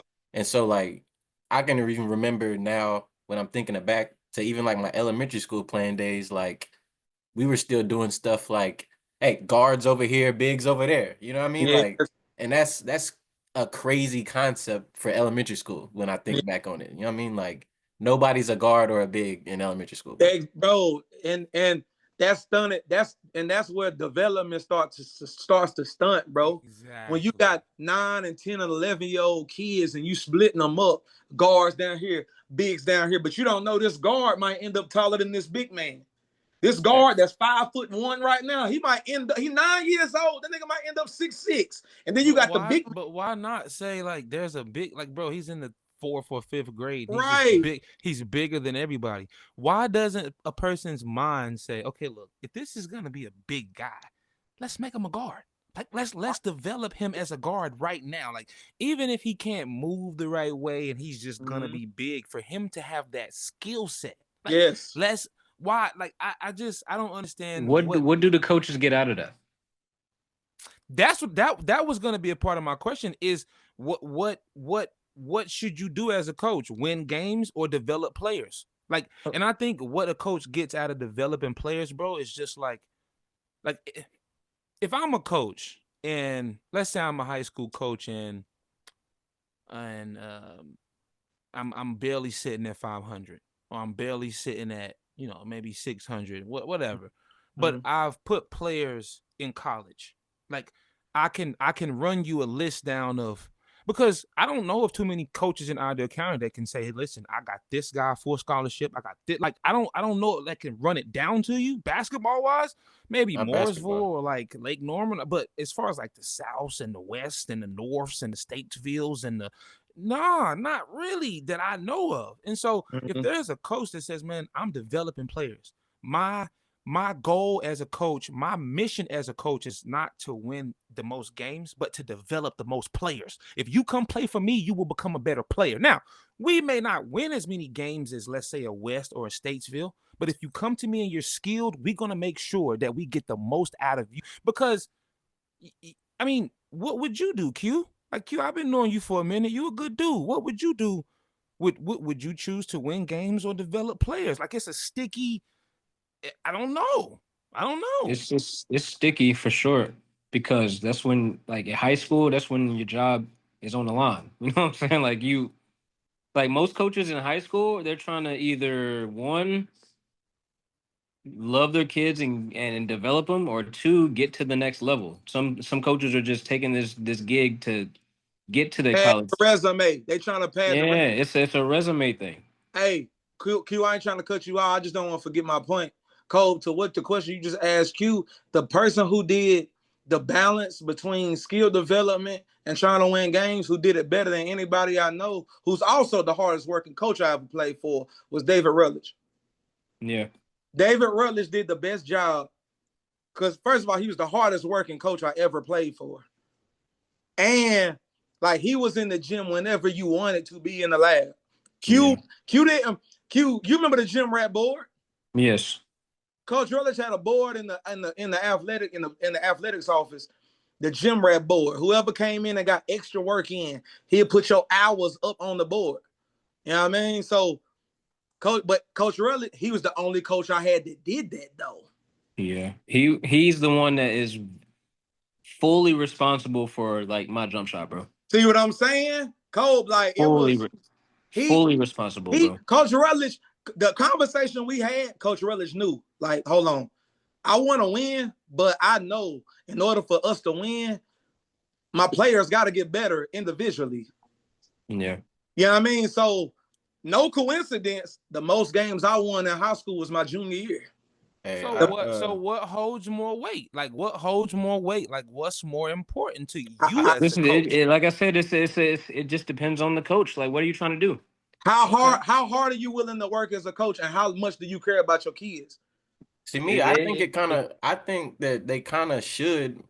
I would think that they would go hand in hand. I would too. I would think that, but like I understand coaches not feeling that way. You know what I'm saying? I understand that if you think that you got some more physically developed guys or whoever you think that your guys are that will get you wins, you know what I'm saying? I understand going that route, but you would just think that they would go hand in hand. Like if I'm getting my 6'4" guy who might not have all the guard skills right now, but by his senior year, if he's you know what I'm saying, then he'll be one of those guys. And then just the way that it works, especially at that level, like you got more guys coming in. So you might have another guy that's a freshman when that dude's a senior who by the time his senior year comes around, he can take that spot. You know what I mean? But I think they're just too focused on winning and coaches don't use their JV teams as a pipeline, bro.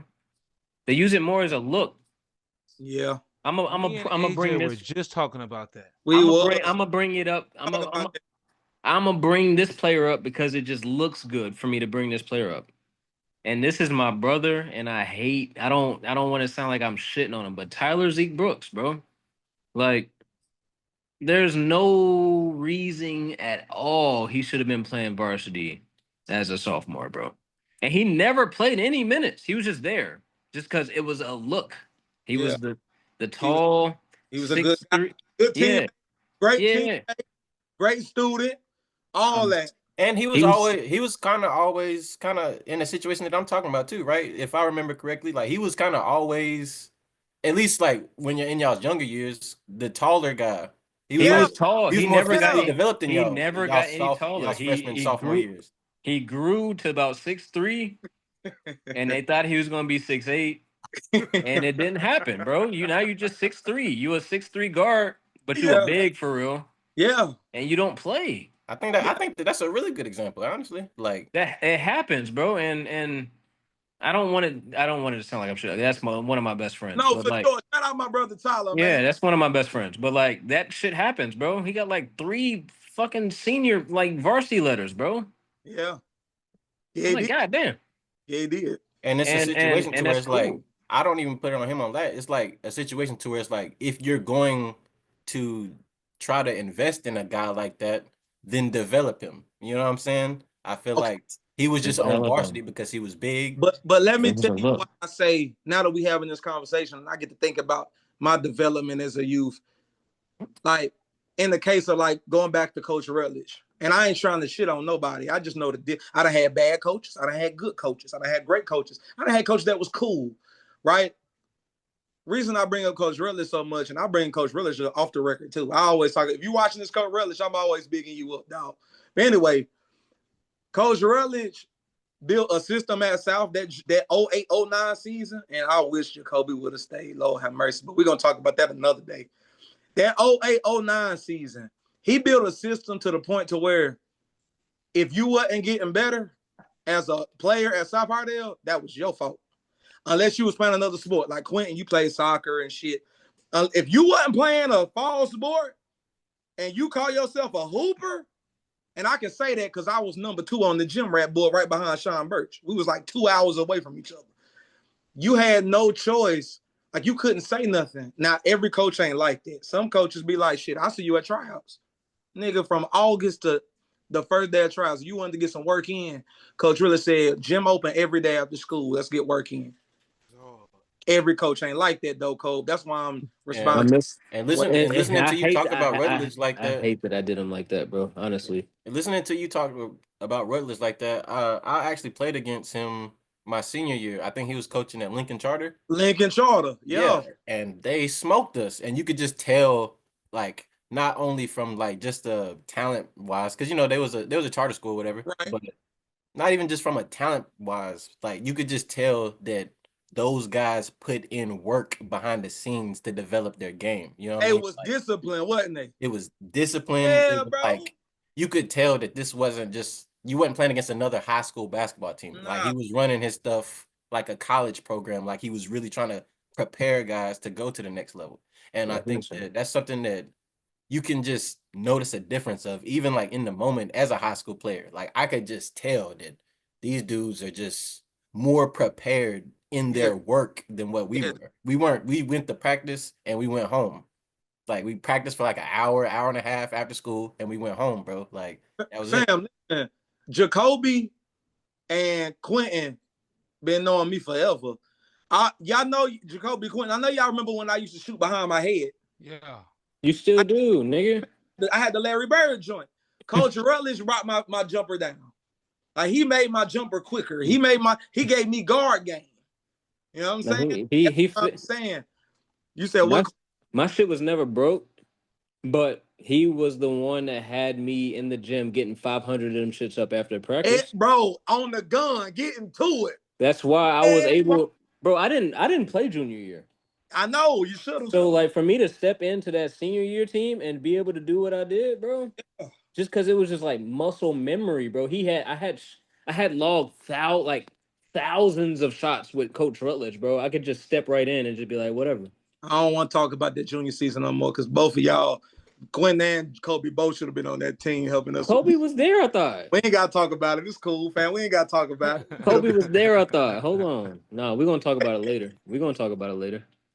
We can talk about that on a later episode, dog. Yeah. We can talk about that on a later episode. Man, what dog. we getting to, bro? Like, what we getting to, bro? Yeah, but that's just my piece on it, Colb. It's like, you know, if you were coaching Iredell County, bro, now if if your agenda is just to use this head coaching job or this JV job or whatever you're doing as a stepping stone and a resume builder, I feel you. I guess I get it. But if you really invested in your school, it makes no like if my job security is based on wins and losses, I would be trying to spend as much time developing my players all around game as I could. I don't understand. You know what I mean? But that's just me. Yeah, that's all I got. All right. Well, listen, man. Listen. This the second to the last question, man. Okay.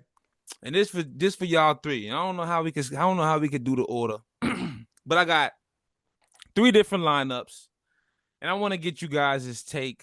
We could rate the players, but I really wanted to, ask AJ first, Q first, Quay third, Q first, Quay second, AJ third. Okay. Quay first, Q second. Yeah, so everybody gets a first, second, and third chance with the lineups.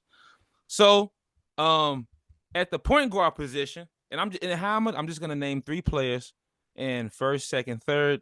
You guys pick, and at the end, you just kind of keep your lineup, and just at the end, whose lineup do y'all think will win? I try to pick the players to be as equal as possible, and you guys will know all these players. Okay. So at the point guard position, I got Chris Paul. I got John is this Stockton. current day or primes? See, this is prime. Everybody's in their All prime. right, Everybody's in their prime. Everybody I'm naming, you got to put them in their prime. Everybody. So I got Chris Paul at the point guard position. I got John Stockton. And I got Steve Nash. Who going first? Me? AJ, you got the floor first, my G. You go ahead. In their prime. No, and that's the disclaimer. That's the disclaimer. No Google. Shut the computer. This is strictly off the young box. No Google. No Google. No Google. The boy trying to cheat in it. No Boy Google. trying to cheat in it. We don't do that. No. Close the laptop. We starting over. New point guards. Close the laptop. AJ, let me see you. Say something. Let me see you. You see my hands? You see my hands? You see my hands? I can't. Okay. All right. New point guards. I got Steve Francis. Okay. Oh, Lord. Stephon Marbury. Tim Hardaway. All in their prime. AJ, you all right, first. I'm going first.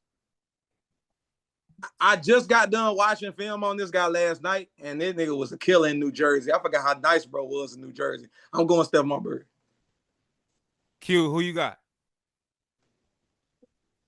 Steve Francis or Tim Hardaway? Yeah. Let me take Tim. Quay, you got Steve Francis. So because he went last, Quay, you got first dibs on the shooting guards. Quentin, you got first dibs on the small forward. So Quay, we're doing a serpentine draft. What you mean? Is it serpentine? Like, okay, like now that he like Snake. Is it snake draft? Kind of, sort of. It's just kind of. I don't know what that is, but I just try to make it to where like. You just choose. You just choose, bro. You got it, bro. You just choose, bro. All right, Quay, you up first.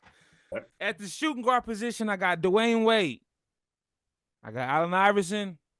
I got James Harden. Who you going with? Holy shit. Give me Harden, bro. So, Quay, your lineup right now. Yeah. Your lineup I got right Steve now. Francis at the 1, bro. Give me Harden. Okay. I need a playmaker. Oh my. Okay. Quentin, he let you get your favorite player, Quentin? Allen Iverson, bro. I'm cool. Wow. I'm cool. Run it. D-Way.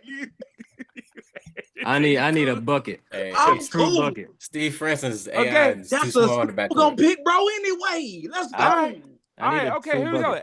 At the small forward position, Q, it's on you. You got first dibs. Small forwards. We have Vince Carter.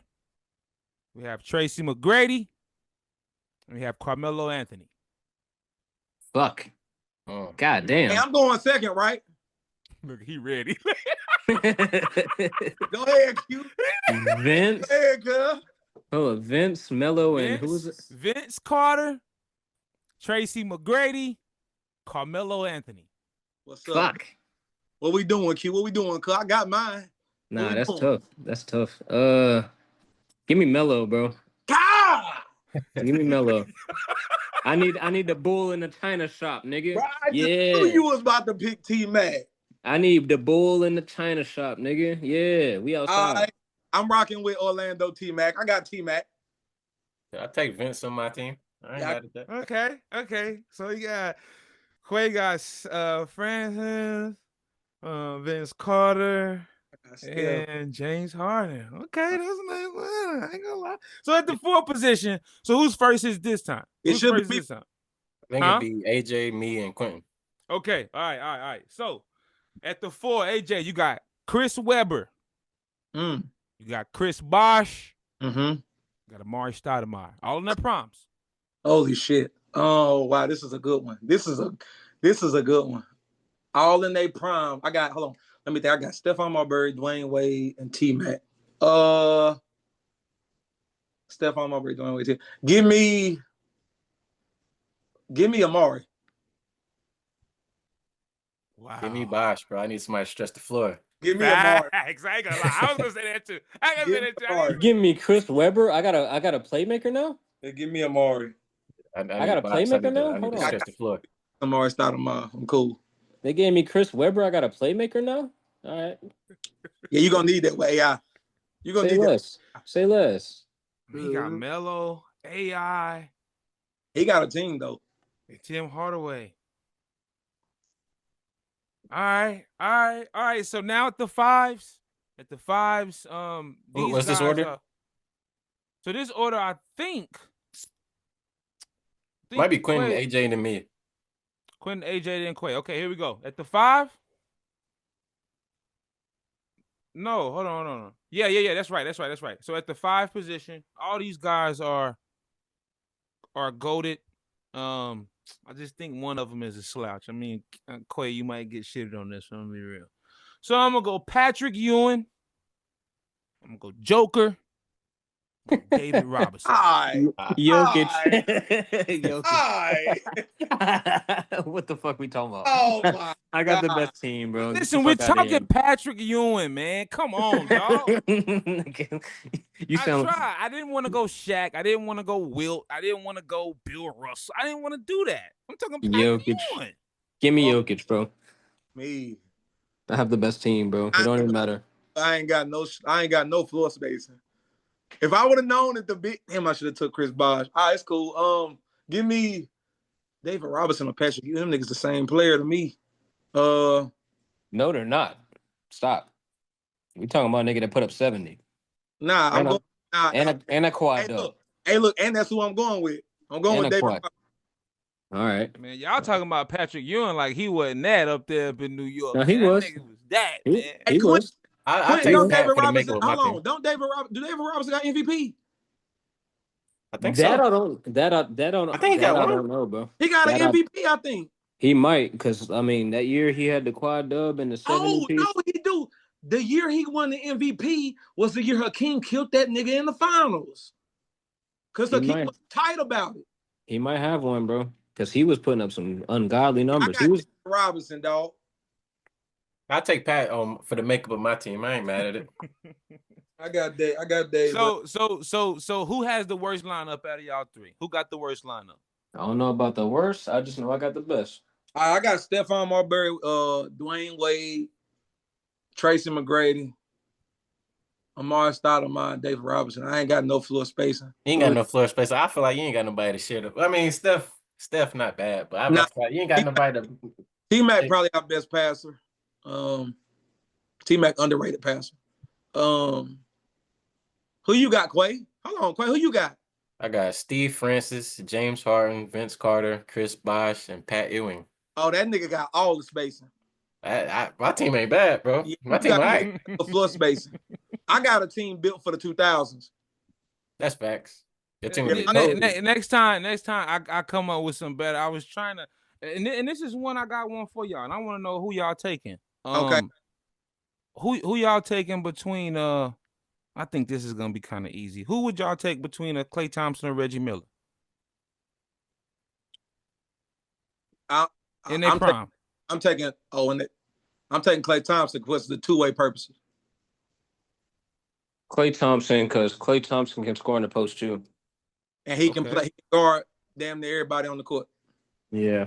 Two-way and Klay Thompson can get his bucket way different ways than Reggie. Reggie was off pin downs. Klay can he got a post fade. Like he'll take it in the post. I'll take Klay. Klay got the mid-range game to catch and shoot. Like Quentin said, he can post up. He could just, I mean, they both pure shooters, but Klay got a little bit more variety. Could Klay have ever led a team to? I mean, Reggie never won anything, I don't think. But you saying could he have led a team to the conference? As a bus driver though, like as the guy, could Klay do that? Yeah, I was gonna say I'm gonna take Reggie just because I think that in like it's era dependent. To where I think that if Reggie was, you know what I'm saying, if he was a little bit in this era, I feel like he's a 25, 26 point per game scorer. And I don't think that he would win as much, but I think that he'd still be as a first option guy, he'd be a 26, 27, 25, 27 point per game scorer. So Reggie Miller would be giving us Devin Booker type production. What's the difference between Reggie Miller and CJ McCollum? I ain't gonna say Devin Booker. I say besides the bag work, 30 point per game, Brad Beal. So Washington, Brad Beal. Yeah, before he started averaging 30, I don't think Reggie would average 30. But I'm about to say I don't know. Yeah, okay. But when he was with John Wall, I think that Reggie Miller, Brad Beal that's kind of who he would be in the league. Okay, so Quay, let's do this then. Let me ask everybody this. Jamal Crawford or Joe Johnson? Joe. Give me Joe. Y'all said that easy. Y'all said that easy, man. Go look up the averages, man. I did a little homework, man. I mean, the averages is cool, but Joe is like, he's the closest thing to Carmelo Anthony that we're gonna see. Like he beat you up. He's a big physical. He's the Carmelo of the two guards. Yeah, he's a 6'7" two guard that weighed like 230 and would beat you up and had all the bag work. And could shoot that shit. Yeah, bro. Give me Joe, bro. Give me Joe. And I think Jamal Crawford Jamal Crawford don't got 20K, do he, Quentin? He got like right under it. It's like 19. It's close. Close. I know Joe Johnson like top 50 scores all the time, like by points. So, I mean, if you want to just go off of like legacy, Joe Johnson's not going to have a trophy named after him. That's true. I feel like Jamal could. I might got Jamal, bro. Just because, like, I'm aesthetically, I've always been a 6-man type of niggas. Like, I think that, like, majority of my favorite players that I like watching, like, a lot of them are, like, that 6-man type of that game. You know what I'm saying? Jamal Crawford based off of you like his like better? You say what? Are you picking Jamal Crawford because you like his style of play better? I mean, but I also think that, if Jamal Crawford was like a career full-time starter, he probably like a 23, 24 point per game scorer. I'm with you. He also went out with a 50 ball. He did at the age of 40. I'm with you. He went out with a 50 ball. I like Jamal. I think it's close. It's close. I'm gonna take Joe. I'm going with Joe though. I'm gonna take Joe. This might sound crazy, and I'm gonna post some of these questions, man. They probably gonna pause, eat me up in the but I want to ask, minus the rings, man. Minus the rings. Now we playing my game. I like this. Minus the rings. Minus the rings. Yeah. Is Kevin Durant better than Carmelo Anthony? Yes. No question. Well, Kobe, let me just tell you. Hold on, Jacoby. Let me just tell you. I know you new to the you feel me, to the show, but I just want you to know the same way you feel about Stephen Curry, Quay feels that way about Kevin Durant. So any Kevin and Quentin kind of adjacent. So any Kevin Durant questions you have, it's probably gonna be a little bias up in there. Nah, I ain't saying I would love to ask It's this not then. bias. It's more AJ dis bias. We'll get there. I respect Kevin Durant. Kevin Durant's, the easiest score is easy money sniper. You feel me? Well, then you just answered the question for us. No, I'm with you. Oh, okay. I'm with you. I'm I was picking KD. I was wondering. Yeah, I'm picking KD. I was wondering. The best individual basketball player we've ever seen, man. Yeah, I'm going KD, bro. So do you guys feel like, and I'm not sure, and I don't want any questions to be just like repeat questions, but y'all talk basketball, so I'm sure y'all have talked about it. With you guys being KD's, KD fans, how I like Steph, I'm his defense attorney for sure. How do y'all feel about that move, man? Do y'all think that and let me no wait, let me explain what I'm saying. There have been guys to move over to go play with other players to win rings, but there are tons of examples. LeBron done it.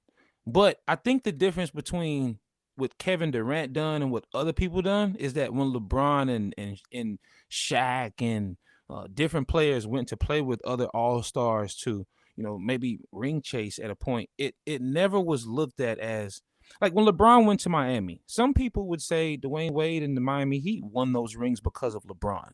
I don't think that that's the narrative behind the KD rings with Golden State, simply because my client, he got a ring before Kevin Durant got there against LeBron. Okay. My client also got a ring after Kevin Durant left there. Okay. So mine is Kevin Durant. He still has 2 rings. And I think that's why, for me, I think, I'm thankful that he came, because now I can argue with people about the LeBron thing. But I do think it was kind of a weak move. You're up 3-1. My client, bust your head across the pavement a few times, and instead of you wanting to run it back and want your face back, you come and join my client. And with you guys being KD fans, I just want an explanation as far as legacy. How do y'all really feel about that? Jacoby, before I'm gonna let them talk. Hold on, wait. I'm gonna let y'all talk. I'm gonna let y'all talk. Jacoby, I'm so glad that you formed that question the way you formed it, because that's the exact same thing I said, my good brother. So just so everybody that's watching this on YouTube knows how everybody feels. If you've been watching us for these last 9 episodes, I'm so glad Jacoby's here with us today. Quentin and Quay, y'all have the floor. Look, man, I feel like it'd be a little bit different if he didn't do what he did in the playoffs and in the finals. That's number one. And then number two, I would also look at it differently if OKC at the time ever showed any type of organizationally ever showed any type of ability to get that. Of course they had it with James Harden, but after they let him walk, if they ever showed any type of ability to get that piece that they needed. And KD has talked about this in some podcasts that I've listened to. And when you listen to him say this and really look back on them OKC teams, you can't really argue with this. But at the time, OKC wasn't getting no other skill guys. You know what I'm saying? KD was the only guy on the team that could really get a bucket with the ball in his hands. The only guy on the team that could really space the floor for real. I think Serge started hitting threes towards the end of that little run, but Reggie Jackson. Come on, bro. Hold on, wait, what? Come on, bro. I'm talking about really stretching the ball, really stretching the floor and really being able to get to it, bro. Reggie Jackson was all right, but Reggie won a playoff game or 2 for y'all. Come on, fam. He did. I'm not saying that he wasn't, bro, but they didn't ever get them that piece that they needed to get over the hump. Now, granted, I do believe that with Kevin Durant, Russell Westbrook, Serge Ibaka, Steven Adams started to come into his own. I think that they had enough to win a championship at the time. But Quay, I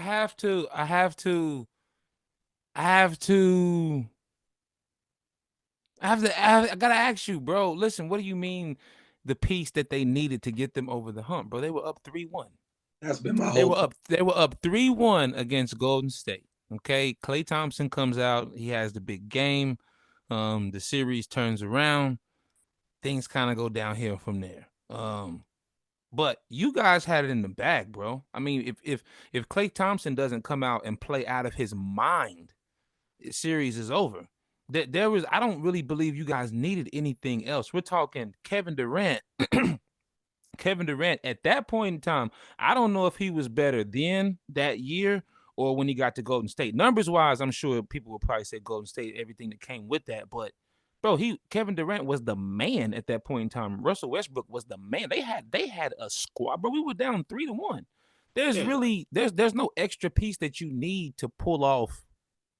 I mean, you get what I'm I saying? always thought they needed an extra piece just because like once Harden left, I don't think that they ever got a two. I mean, they had like Kevin Martin for a season. They He didn't came have off the bench, nobody, bro. No, fuck but that. they never got like a two guard that could put the ball in the basket, bro. Nah, Like fuck they that, had bro. Cephalosha They had and Cephalosha, they had Andre Roberson, they Andre had Roberson. bro, they Like were struggling, bro. they Like weren't putting Kevin players Martin was on the not that guy floor no that more, had bro. skill. Stop it. You know what I'm saying? And I think that where the league was going at that time, like the league with Steph Curry and the Warriors coming to their own, like it was clear where the league was going. Like you needed guys on the floor that could space the floor. And I think that OKC at the time didn't really have that. Like I said, Kevin Durant was the only guy that could like consistently make 3-point shots on the team. And I don't got no excuse for him being up 3-1 and losing the game. The same way with the Warriors, you know what I'm saying? When they Absolutely. lost 3-1 Absolutely. in the finals. You know what I mean? Like Absolutely. it's not really no Absolutely. excuse to ever be up 3-1 and lose. But what I will say, I remember when that series that they OKC was up 3-1, to me, I felt like in that game 7 specifically, to me, it felt like KD tried to do what everybody wanted him to do. I think that at the time the narrative was about like him deferring to Russ or like Russ shooting too many shots and Kevin Durant not being assertive enough. And to me, if you go back and watch that game 7, I feel like he just went out there and tried to shoot a lot to like appease people and not giving him an excuse or whatever, but I feel like that's why he struggled so much in that game. Like he was just putting up shots to try to like combat that narrative of him not being aggressive enough in comparison to Russ. And I think that it was just a time period where I think that OKC had kind of hit the wall. Now, granted, like I said, they could have won a championship that year. Honestly, if they had just took care of business and got to the finals, they could have potentially took care of business. But I think that they were just kind of running into the wall and kind of hit their ceiling with their roster makeup, with how they had continued to build their roster. So I always understood KD wanting to leave. And for me, I always felt like, yeah, he went to the champions and the best team in the league or whatever they had, just came off 73-9 or whatever. But to me, like it was a lot different than the LeBron move. Like it made perfect basketball sense. And not saying LeBron's didn't, but like I always use the example of like when I was in high school, if the best player on our team had to just like went to like Lake Norman to play for the best team, then I would have been like, all right, that makes sense or whatever. But like if Tisden and Keyshawn Pritchett and somebody else from our conference that was like super duper good had to just all decided one day to like wake up and all transfer to like West or something like that, I would have been like, yo, like what's going on? Like what is this? And that's how I felt like the LeBron move is in comparison to the KD move. KD just went to the team that, yeah, it was the best team in the league, but it made the most basketball sense for him, and it was a seamless fit. And so that's part of For that is sure. why I can never I'll fault give him you for that. that. I'll give you that. But I do think that, yeah, it's I'm not gonna say staying on his legacy just because of what he did while he was in Golden State. He didn't like go and just ride along. He kind of went and he was the man in those finals and those playoffs. Like I mean, he showed who he was. that was the best, in my opinion. That was the best basketball he's played in his entire career. But Easily. what do you say as a KD fan? If me as a Steph fan, if I were to say to you, and I would never say this, because I feel like I know basketball a little bit. What if I were to tell you, bro, KD only got 2 rings right now because of Steph? What if I told you that right now? What if I told you, hey, listen, my favorite guy got 2 rings because of him. All right, he got 4 in total, but 2 rings because of him. Your guy got 2 rings because of my guy. What do the KD fans say to that when people that narrative up like, bro, he only that's why I said minus the rings, him or Carmelo, because the narrative around is, bro, Steph got you though. You fresh, I but them mean, you Steph you wouldn't be close. wrong. You wouldn't be wrong, but I think that it's No, he also would be wrong. it's Go also look at two the. ways. No. Look And at I the. think that Katie would have eventually got one. He said, no, No, no, no, no, no, no. no, Let no. me. No. Tag me in, nigga. Go ahead. Did you see the last shots? You see the big shots that were taken? Golden. You talking about the Golden State Cleveland series? Yeah, you saw those. Yeah. KD sealed those wins. KD was the one. He was the finisher over LeBron. Like he was him. It's not like he was just there. He wasn't Andrew Wiggins. Nigga was KD. Just an elevated version of KD. He was the best player on that team. Steph's my guy. KD was the best player on that for sure. When KD was in And I Golden think State, that was the I best don't version I of don't that's basketball why I he's don't ever like that played. argument because like KD was him. Like and I that's think too that Listen, like listen. Here's what I'll say. And Quay, I didn't mean to cut you. Listen, no, you listen. good. Q, you know basketball, okay? If if you put Kevin Durant or you put prime LeBron James, you put anybody who's great at playing one-on-one basketball on the floor with the two best shooters in NBA history, bro, there's nothing you can't do. So I don't think this.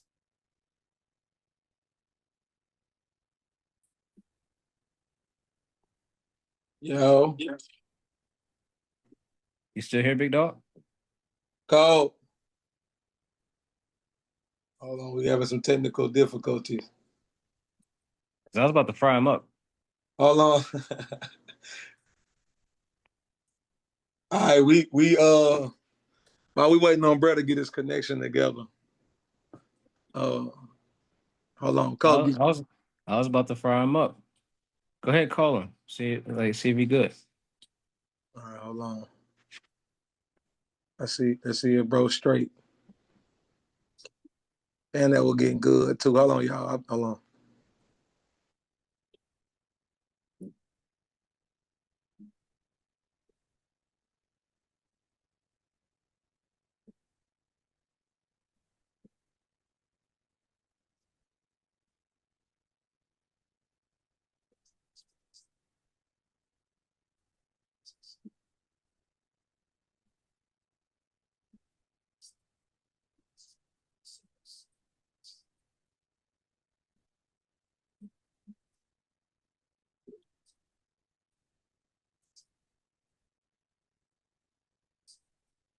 Can you hear me, My bro? bad. My fault. No, finish your finish your statement. Can you hear me? Can you hear me? Yeah, you here. All right, cool. My computer was about to die on me. What I was saying was, I was just saying, bro. Listen, you know basketball. I know basketball a little bit, Yeah. and putting a guy like Kevin Durant, LeBron James, anybody who's good, great one-on-one, you put him in it like what your brother was saying, bro. It just made perfect basketball sense. You put him on a team where you have to, like, as a defense, you can't. At that time, Draymond was shooting some of the, not that year, but before that season, Draymond was shooting some of the best basketball ever. You Yeah. put him on the floor where it's just so much space and nobody can help. This is Kevin Durant, bro. He's a 7-foot guard. Nobody. So I do want to say that, like, yeah, he wasn't just out there being nobody, but I think a lot of the reasons he was playing some of the best basketball ever is because you'll never play. I mean, even I think Steph elevates everybody's game, bro. Anybody that comes over there, bro. I don't think Clay does what he does without Steph. Draymond, Jordan Poole, KD, just anybody. I just think the game became extremely easy for Kevin Durant playing with people that it was wide open for him, bro. And he did his thing. He did his thing in those finals. He did his thing in those regular seasons, final MVPs, and he did it. He did a great job, bro. I'm just saying that if it weren't for that boy being on the court with him, a little help defense come a little quicker. Can't leave Steph, bro. You can't leave Clay. Before that injury, you better not leave Clay ever in your life. So it's like, I think it was a lot on Steph's shoulders that, KD got those 2 rings, but I mean, if you take away Steph Curry, man, Yeah. Yeah, I We think if can't you take take away. I think if you take away Steph Curry, this is LeBron James league since like 2000 and I don't know, bro. Like if you minus Steph Curry, 2012. the whole NBA is different. And I know this ain't a Steph Curry argument, but I'm just saying. But we Like can't take away Steph Curry though. And I feel you on that argument. Him and Clay had some of the best gravity ever. I get that. But let me ask you this. Let's say you got a job work making $45 an hour, right? You're making good money, but that's where you're gonna be at for the rest of your life. Just 45 forever. You stuck there, right? right. Or you can leave that job, go to another job, make 45 an hour, but you got potential to make more. Which one you gonna take? I'm gonna go where I got potential to make more. Okay. That's the end of the discussion. What That's the end of the discussion, bro. what I was gonna say though was Like like for if I me, can make my money here, but I'm never gonna get over the hump, I'm just stuck here forever, versus making the same money and potentially getting more, I'm going to take more. I don't understand why niggas are mad at niggas for taking more. Like niggas want niggas to struggle so bad. I'm like, bro, like why do we want niggas to struggle? I I think want to see good basketball players playing great basketball, bro. I And he think did that. hold on. I think that point would be more respected from a basketball, from a overall basketball community standpoint, if the nigga was never up 3-1. And that's fine, but we didn't make it over the hump, bro. We and see my didn't thing with that we though didn't is make it that over the hump. We my lost. And, yeah and my hold on, before Quay, cause hold on, before you give me another point, Quay, I gotta respond to a point that you made. Quay, the thing about Kevin Durant is, yes, he may have went to the place that makes the most basketball sense, but Kevin Durant can fit with anybody. So why would I go to anybody and not win? This gives me the best opportunity to win. Like and that's what I and want that was gonna be to. my next point is that I feel like with that specific time period, which I feel like that was like towards the end of it, but like that specific time period was when we were still giving guys hell for not winning a ring yet. And I Yes, think this was that still in the peak it's of the ring same type of culture. decision that LeBron had to make. You know what I'm saying? Like I got to get this monkey off my back. Like I have to win one at this point. Like Bro, it's like we sitting here in the middle of ring culture and you asking me to like fucking go stay on my team.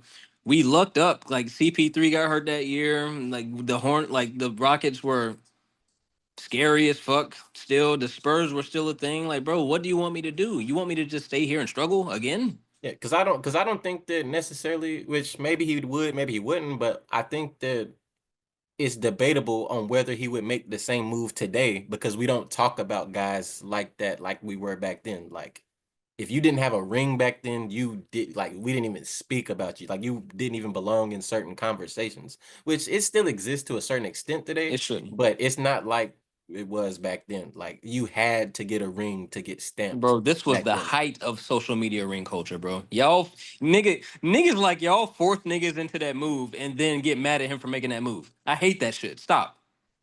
I'm gonna be Stop. honest with you. I just wish that Kevin Durant would have went anywhere besides Golden State just because he had him up 3-1. That's it. That's it. He could But have went to where Boston. He could have went to Miami. He could have went to New York. He could have went to wherever.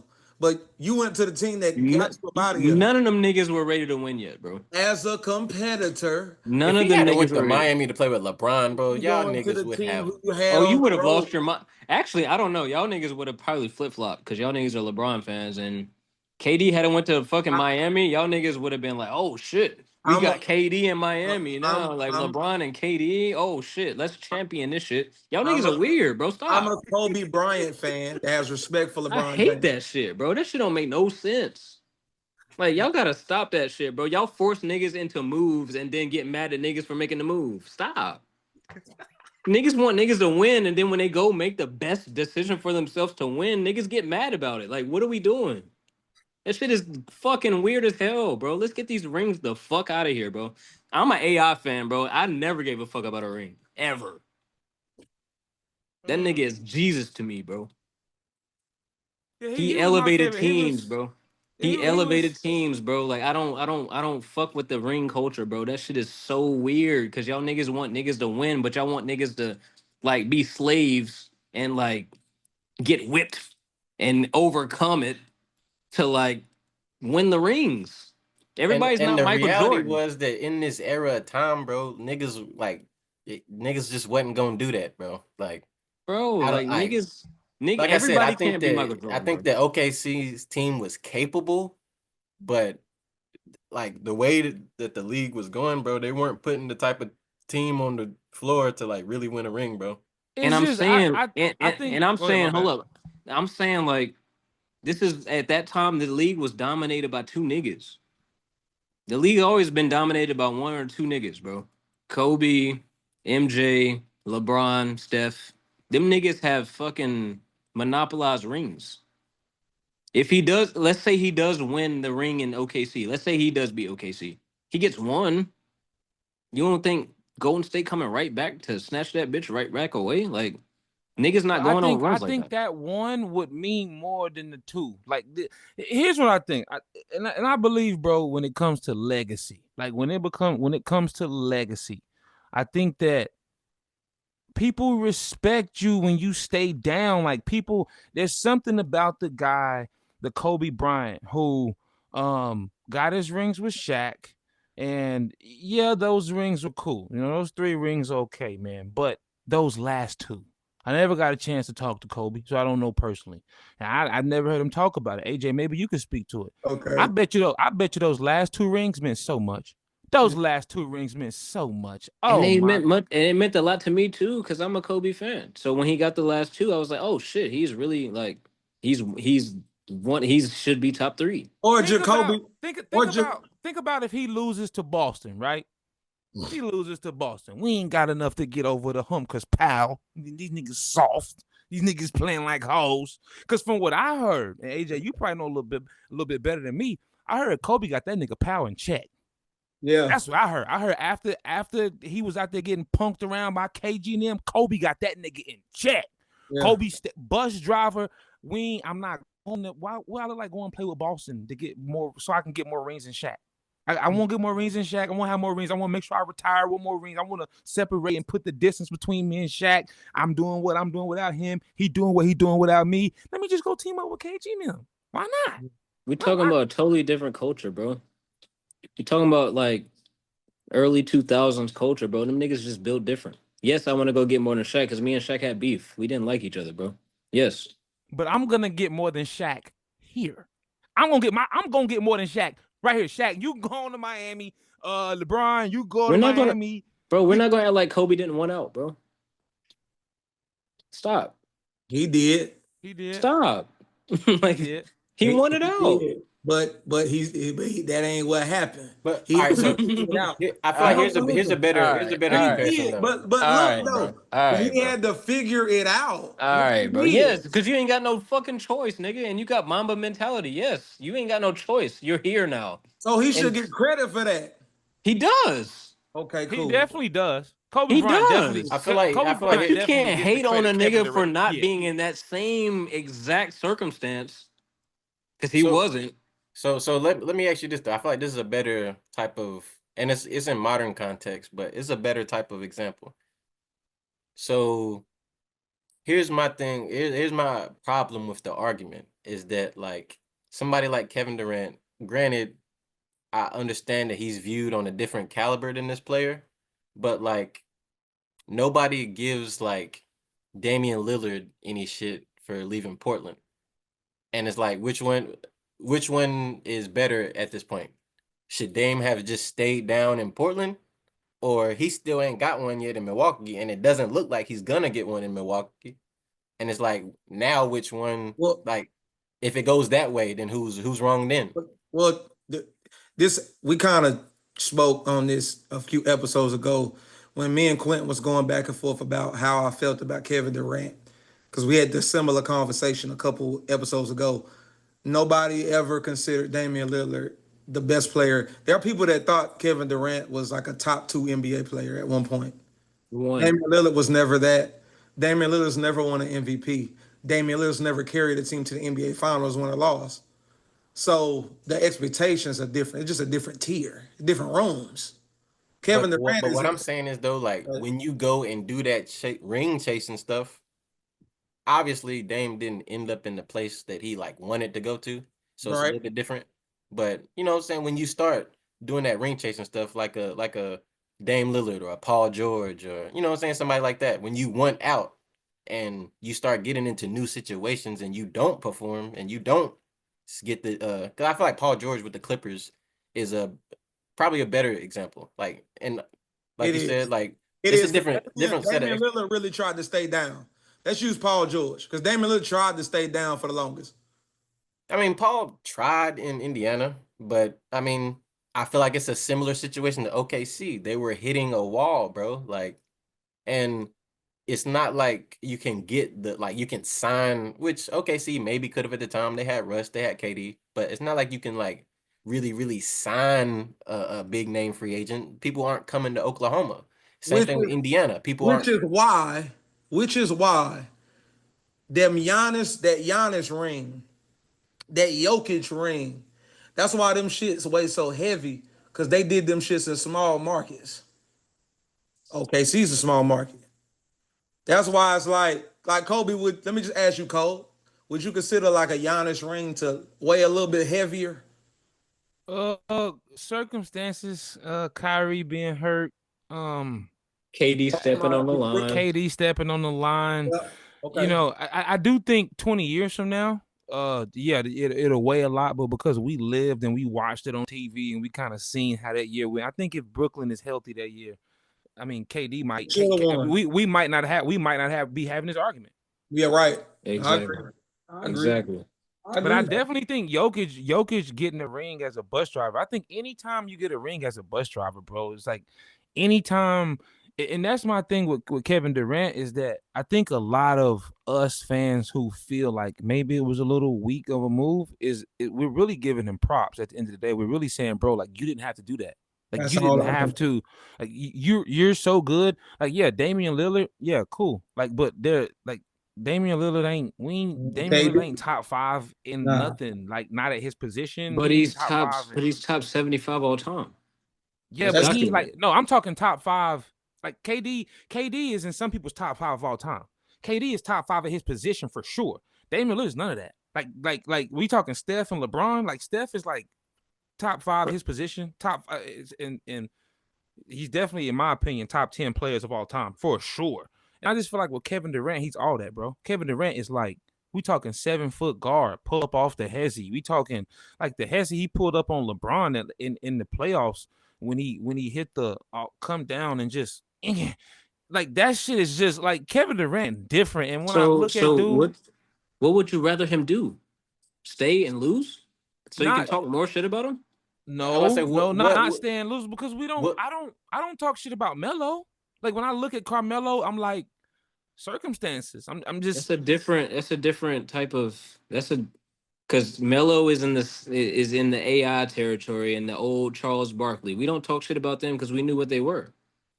But they were never like I mean, AI got an Allen MVP. Iverson different. Wait. Allen Iverson was the guy. sure. Allen Iverson was the guy at one point in time on his team in the league. Like, bro, at one point in time, it was like Kobe or AI. Like, AI was the man. Hey, I was the most popular player in the league. I don't want to argue this because I know that, and that's my favorite player of all time. But was Kobe really was AI really better than Kobe?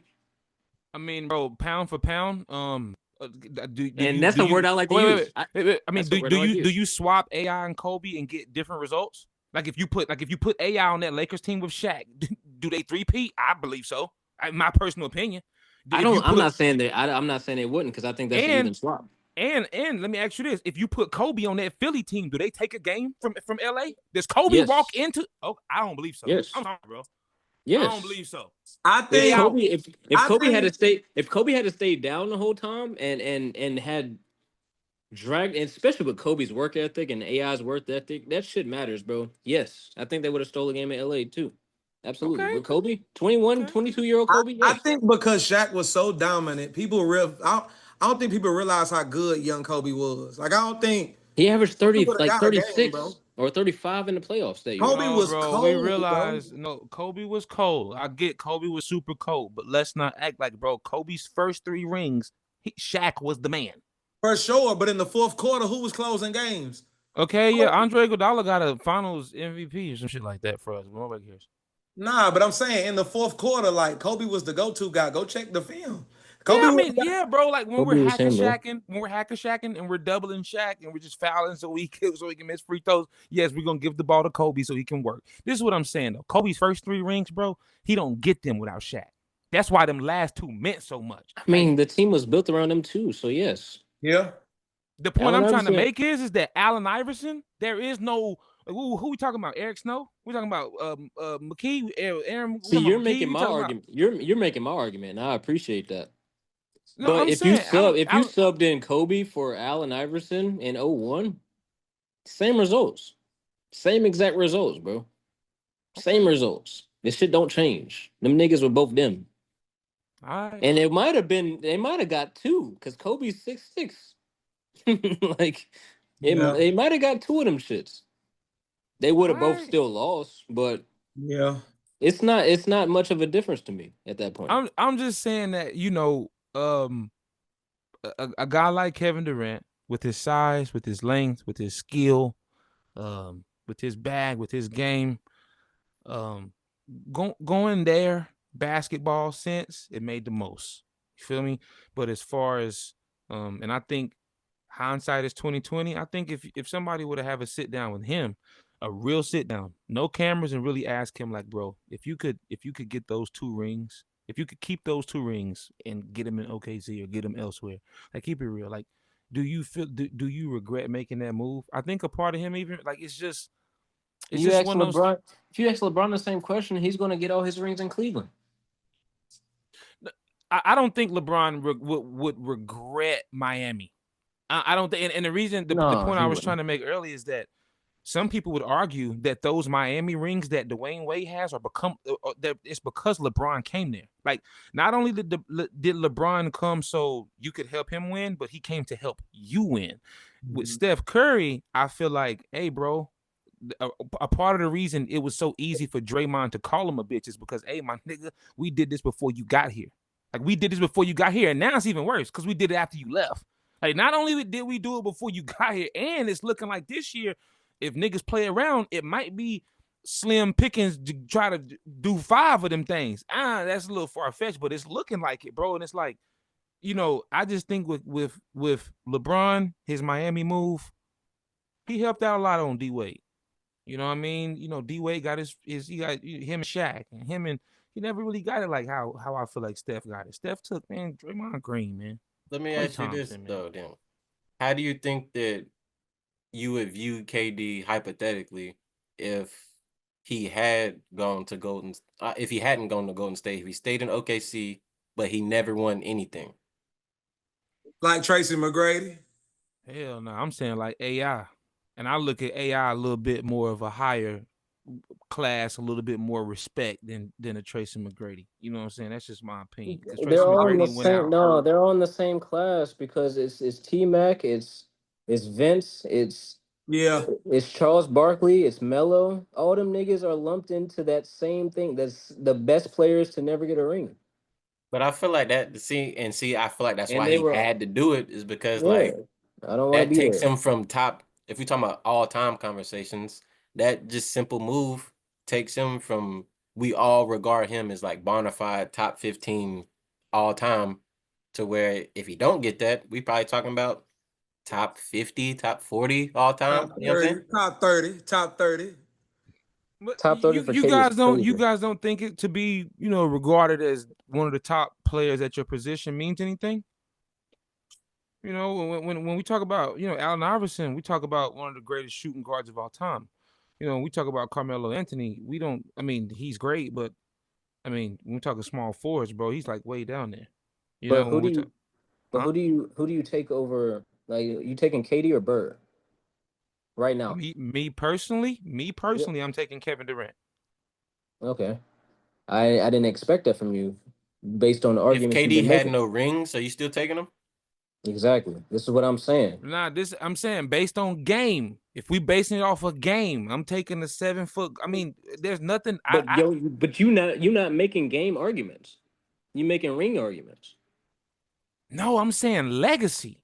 Like it started off me asking Quay, like, how do you think it was a weak move as far as the legacy? When it comes to game, bro, anybody that argue Kevin Durant game, and that's why I feel like it's as far as the best dudes to never win a ring, there it is classes in there. I feel like Allen Iverson goes a little bit, in my opinion, he goes a little bit above Melo. You know what I'm saying? He goes a little bit above some of those guys, and I feel like Kevin Durant would be like the best player. He wouldn't go like he would be like the best player hands down to never win a ring. Had he never got those two, it would be hands down, bro. It would be no Allen Iverson. It would be hands down. And Kevin Durant is. I feel like people understand why Allen Iverson couldn't put a team on his back and beat Kobe and Shaq. I think people understand it. That's why he doesn't get a lot of flack for it. But with Kevin Durant, it's like, bro, I really don't get it. Like, I don't get why, as good as you are, what we've seen you do, up 3-1 to the finals before, like we've seen you almost get there. Like and when you almost got there against Golden State, you were there. Like you were up 3-1. You were there. So it's like when I look at Kevin Durant, I really don't understand. I don't get why. It's just like when I see Allen Iverson, I get it. There's no way you beat Kobe and Shaq. Not you. You don't do it. Sorry. But Kevin Durant, like, it's like, I don't know, bro. Nobody can guard you. Nobody. Like, nobody. You spread the floor, nobody guards Kevin Durant, fam. I think KD's issue is, I don't think it's, everybody know how cold KD is. I think a lot of KD's issue is him when he's the guy. I don't know if he got like that. I don't know if he got like that leader ability to lead. Because I mean, we seeing it with Phoenix. Phoenix, they just officially got knocked out of playoff contention tonight. It's not his team though. Yeah, it's a different time. I'm not expecting KD today to do. I'm talking about KD like before Golden State and after, wherever he been at. But see, he's never been the bona fide guy. Like, he's had guys taking shots from him. He's had the only time that we've seen him being the guy was in Brooklyn. And I was gonna say the reason why I disagree with that argument, AJ, is because of his time in Brooklyn. And with all the turmoil and stuff that they was going through, all the off the court issues and stuff they had going on, just all the adversity, I'd say, they was going through. I'll give you that one. I think that, I mean, if we're being honest, I think that it's arguable that Brooklyn Nets KD is the best iteration of him that we've ever seen, and that's coming off of an Achilles injury. Like, and I think that even though, yeah, he stepped on the line or whatever, and they had a lot of injuries in that playoffs, like, what he was able to do in that playoffs, kind of dolo, like, that's like one of the best, like, that individual like playoff series or playoff moments that he had. Like, I can make the argument that that's like the best basketball player that I've ever. Obviously, I feel that way about KD anyway, but like how he was playing in that Milwaukee series, like that's the best basketball player I've ever seen, bro. Like how he had the team on his back, how he was leading them, playing like 52 minutes a night when it was going into overtime. You know what I'm saying? Like he was facilitating in a way that we hadn't seen him do before, putting up 40-point triple doubles and stuff. Like, I think that's the argument for me as far as like being a leader. I think that the problem is that Kevin Durant has never been like like he's never been like the primary playmaker on this team, even in this era where like your primary playmaker doesn't have to be like your point guard or whatever. It's just like pretty much the best player on your team is your primary playmaker nowadays. And KD's never really been that. You know what I'm saying? He's still played a traditional 2 or 3 man type of game. You know what I'm saying? He's not taking 22 to 25 shots a night. He still plays like the right way as like a 2 guard. You know what I'm saying? Like, so I feel like when you look at it like that too, and look at him through the lens of a traditional 2 guard, it's like I don't feel like many traditional 2 guards have ever really did it or led a team in that type of way. You know what I'm saying? Like without having like real like floor generals or real like type of help in that Shaq's. type of regard. Like Kobe's like the Shaq's. closest thing you can say. Of course, Kobe and Mike, but you know they had different type of guys on their team than what KD has had. I feel you. I feel you, man. I just when I look at KD, I don't see no slack in game. You know what I'm saying? That's one thing I don't see. I don't see no slack in game offensively, man. Um, and I would disagree with you. I feel like in Golden State was, in my opinion, some of the most just fluid basketball I've seen him play. And I would say in Golden State, in my opinion, as a Steph fan, he was the man. He was the number one option in Golden State when he was there. I don't think it was Steph, and that's just by the way I seen them play. I don't think it was Steph. I don't think it was. I think we look at that like Steph team because of what Steph done before and what Steph done after, what he's doing now. All the teams Kevin Durant has been to, it's like, yeah, he made a pit stop in Golden State to keep it moving. That's what it kind of looks like. But when he was there, and for me watching them play, Kevin Durant was the man. He was the man there, bro. Like he was the man there. It wasn't just the finals. Like it wasn't just he was the guy, bro. Like he was those two rings, we can act like he got them because of Steph, but Steph got those rings because of him too. He was a man, bro, for sure, for sure. Yeah. And I think that's why it's so upsetting. Well, not upsetting, but it's just that move is just kind of like, ugh, because he's so good. He's good. Kevin Durant's good as fuck, man. Nice, bro. Nice. He's good, man. I ain't mad at that. Yeah. Was that your last question, Cole? Man, I got so many questions for y'all niggas, man. But yeah, we can, it's been a minute, so we can, but however, man. Okay. Quentin, Quentin, did you have something? Did you have blind rankings or no? We good. You're trying to do blind rankings? Let's Today's duo? let's end with blind rankings. Today's duo? Yeah. Today's duos? Yeah, let's do it. You gotta explain it to Colb though, because Colb, I don't know if Colb will All play. right. So this is how it works, Cole. All right. You got a list. You got 1 through 5, All right? I'm gonna give you a NBA duo, like today's duos. You gotta put them on your list at 1 through 5. Okay. And that's it. Okay. I'm gonna name a duo. You got 1 through 5. You got 5 slots. You name, you choose where you put them on your list, pretty much. And it's one by one. It's one by one. All So right, you don't bet. know what's coming next. You don't know anything. You just gotta choose where you will put them on your lineup. All right, bet. I wanted to do this for you. I did this our very first episode, and it was lit. For sure. But we got you here now. You done asked all these questions. I want to ask you some questions now. So All let's right, get bet. Let's go. Let's go. All right, bet. So first duo. Hold on. Is everybody doing this? Or just everybody doing this? Just Colb? No, it's all y'all. Okay, all right, go ahead. I'm sorry. It's all y'all. All right, so first duo I got Jokic and Jamal Murray. This is hold on. I'm talking about. Are you doing like just current duos or all time? Current. Okay, all right. This is all current. Current? Yeah, this is all current, right? Jokic Who's and going Jamal first? Murray. Where y'all got them at? Yeah. And this is healthy. Jamal healthy. This is prime Jamal. okay. Oh yeah. Me personally, Jokic and Jamal. Shit, I'm going 2. Two? That nigga, that's my brother right there. That's my I'm brother. going through. I'm leaving space for 1 'cause I don't know what you got, but ain't too many better than that.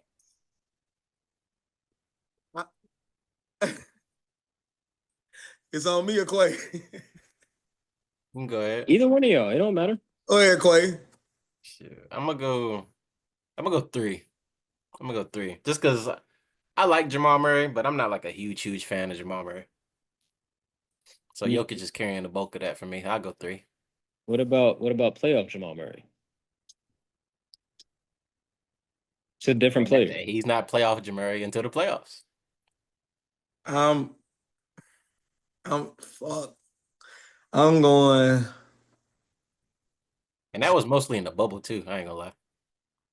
No, he's done it outside of the bubble too. He has, but it ain't been like I'm it was in the I'm bubble. riding with 2. I'm going 2, bro. So 2, 2, and 3. AJ, don't be on Google over there Googling current NBA duos either. Which close your computer, Cap. My hands are in my hair. Okay. I see a little light on your face over there. I was okay. Yeah, nah. I'm going 2, dog. All right. Next duo. Kawhi and James Harden.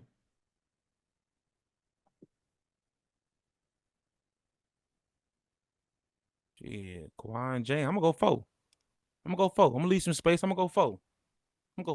It can't be the worst, but it's something we can do a little bit better. I'm waiting on Dame and Giannis. Give me 3. 3. All right. Well, I might go 2, bro. I like them better than just because I like both of them more. Like obviously the Jokic is the best player, but I like both of them more than I like Jamal Murray. Yeah, but I like that. All right. I got 3. All right. Next one. Shea and Chet. I'm going 3. I'm going 3 on that. 5. 5? Yeah, because of Hey. Chet. Because of Chet. What you mean because of Chet, nigga?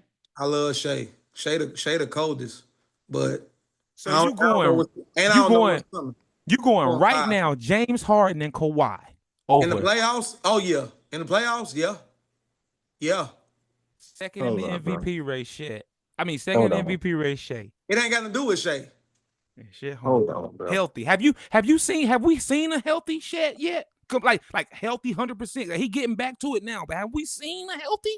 Have we seen that? I mean, I don't think we've seen what Chet gonna be. I was gonna say 5-2 just because Chet not who he's gonna be. Yeah, I ain't talking about who Chet gonna be. I'm talking about Chet right now. Yeah, I'm gonna go 5-2. I got 5, bro. Shit. Hold I on, like Chet bro. a lot. Let me find some paper. Cause y'all niggas, I gotta keep track. I thought y'all niggas gonna be closer. Y'all niggas all over the place right now. I gotta really remember this. Yeah, I got Jokic. Mine is Jokic and Murray. I got them at 2, Kawhi and James at 3, and Shea and Chet at 5. Hold on, bro. So Cole, what you pick for Shea and Chet? I got Jokic, Jamal at the 2. I got Kawhi and James Harden at the 4, and I got Shea and Shed at the 3, baby. I got best point, best MVP race point. I can't say best point guard, but he one of the best point guards in the league. And then with Shed, it's like he got injured so early, but before he got injured, like he was balling, and that's why I think a lot of people were so surprised because. OKC is doing what they were doing without him. Like he was supposed to be like the guy coming over there, like he was the missing piece, and they didn't need him. And yeah, man, Shed. I'm going Shed and Shea, man. I mean, it's just Shea alone. It's like I'm taking Shed and Shea over Kawhi and James Harden. Now we talking like James Harden in Houston, Kawhi in Toronto. All right, cool. But we talking right now. Like, man, you gotta give me Shea and Shed. 2 young bulls? Them niggas babies over there killing. Yeah. James Harden and Kawhi the Clippers been balling this shit, bro. Oh, them you see James Harden had Kawhi at the club the other night. They said, yeah, I didn't see that. And hey, it seemed like that nigga Kawhi done got shiftier. Bro, like his knees working. You feel me? He got new knees or something. His James handle Harden got him right, different. bro. Yeah, bro. Hey, Them Houston Burgers. Quentin. So Quentin, hold on. AJ, you had who? Where? I had Jokic and Murray at 2. I had Harden and Kawhi at 3, and I had Shea and Chet Holmgren at 5. Quay, where'd you have your guys? I got Kawhi Harden at 2. Okay. I got Jokic Jamal at That's how I 3. feel. And I got Shea and Chet at 5. Just because Chet not who I think he's gonna be yet. I know Quentin. I know how Quentin think. And hold on. Hey, don't worry about me. All right, go ahead. Cole, where you had your people? You had Jokic Okay. and Jamal at 2. At 2, and then I got Kawhi and James Harden at 4, and I got Shet and Shea at 3. And I'm gonna ask y'all a question after this, and I'm gonna ask y'all now. But let's get back to the game. Do y'all think Flagg gonna be better than Shet? Healthy Shet? We can get back to the game. I answer me. We can get back to the game. I'm gonna think about that. I mean, the short answer is probably yes, but Okay. My Shet answer is yes. is like that. Shet is now like he that. cold. Hey, you already know me. My answer. Quay looking like I can't even believe you asked that. No. It ain't that big of a gap. But like I said, bro, you know how I feel about Cooper. I think he's the most complete player at 18 since Brian. All right, That's a clip. That's a clip. That's crazy work. I ain't gonna lie. All right, let's go. Let's go, Quinn. Let's go. They say 3 participants. I think Q might have Oh. phoned out or something. Oh, we lost him. Okay, well, let's just talk about that while we getting waiting on Quentin to get back. Yeah, I mean the only reason I asked is because the upside of Shet, coming, if Wemby wasn't like 7'10", I mean he might have went number 1. I mean, you know what I'm saying? Like just his upside, and when he was healthy, he I'm was back now, most bro. definitely balling. And Okay. I'm just saying, can Cooper Flagg? My only question was is that the type of game? I mean, a stretch 4 or 5 maybe sometimes. Shoot the ball hella well. Put the ball on the bounce hella well. Kind of long, linky, defend. Cooper Flagg has a little pause, a little thicker than Shet, but Shet is a little longer, linkier. That's why I was asking. I think Let's put a pin on that. Let's put a pin on that. Quentin, Okay. go ahead. Bro. I'm back, bro. I'm back. My bad. My phone died. Anyway, the fourth duo that I got: Jason Tatum, Jaylen Brown. number 1. I'm glad I left it open. One. Number 1. Thank you. One. I got him number 1. Oh, go 1. 2. Yeah, all right, bet. And the last one, Giannis and Dame. And niggas number 4 for me. Hey, they 4 for me too, but I feel like I feel like I got a But I don't like them better than Kawhi and James Harden. Me neither, man. I should have put Kawhi and James Harden at 5, man. My shit. Yeah, I don't like them better than them. I do, just because they ain't really meshed well together to me. Like they've been like decent, but like it just don't look like they got like real chemistry. Is Dame out? So Dame out for the year, right? Or no? He's out for the year. That's tough, bro. That's tough. And then if we basing it off what niggas done and what it looked like niggas can do, they might be number 5, Slime. For real. Like if we basing it off of just how they be looking, and I mean, Yeah, I mean they ain't really did nothing at all. So, and just my quick point on that, the fact too that they made this move like to get better and they haven't gotten better is, it's I just can't put them above some of these other guys. Oh no, they said Dame might come back. Yeah, I heard that too. I didn't want to tie him out of the season for sure, but they say he might come back. I don't know. Dame probably got another 2 years in his prime, maybe 3, but they on the time clock, bro. So I think Dame will be in Milwaukee longer than Giannis will be. Oh, you think Giannis about to be up out of there? Yeah, I think he's gonna request a trade and get out of there.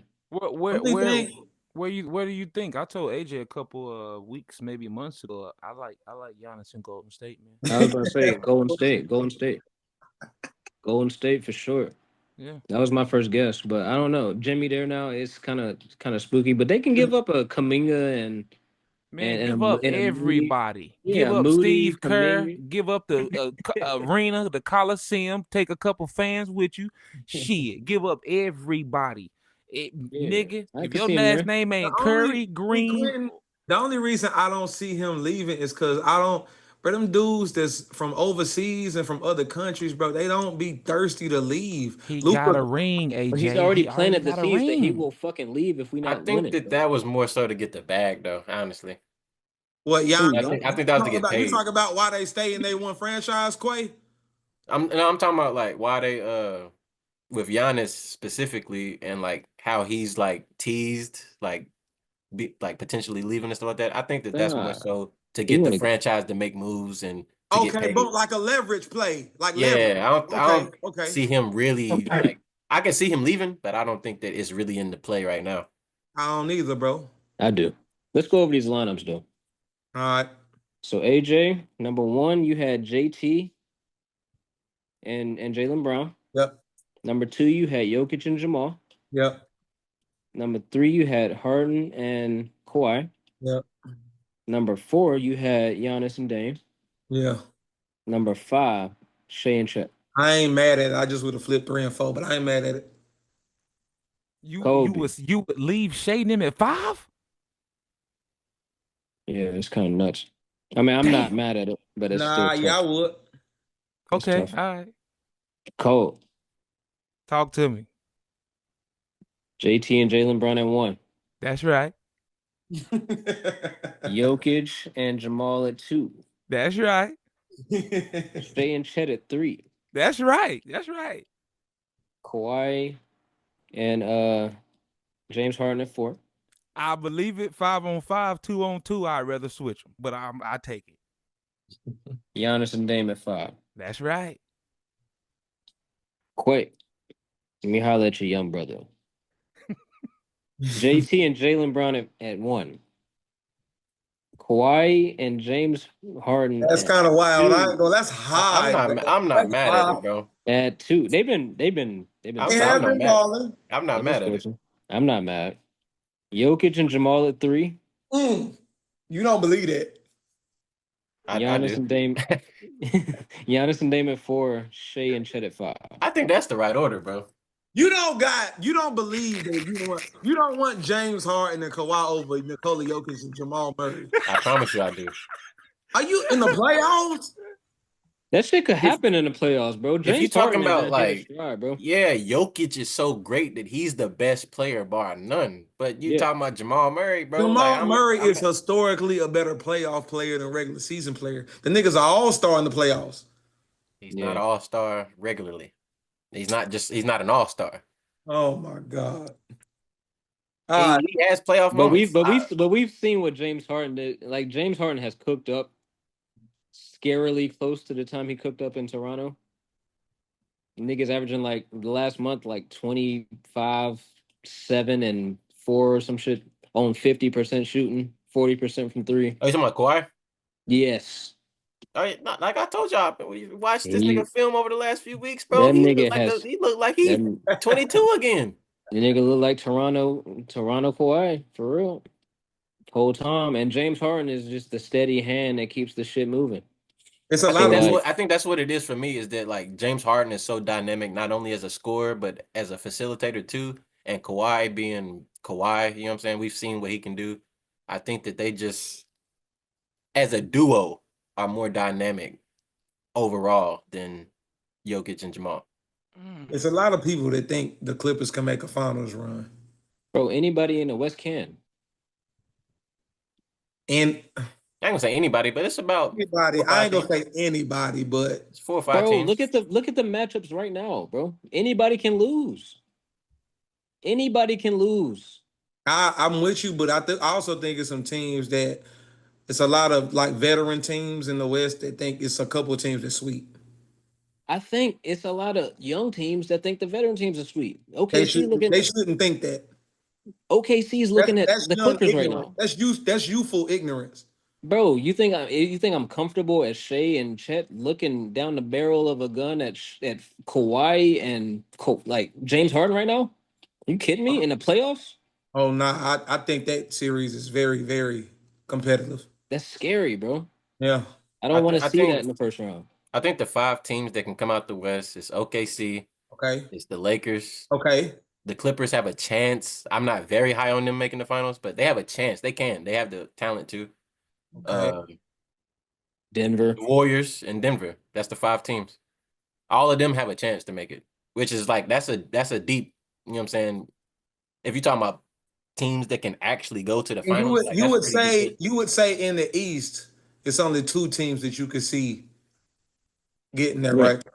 Yeah, for Yeah, sure. Boston, Cleveland. All right. Yeah. I like how we collectively don't fuck with New York. I love that about y'all niggas.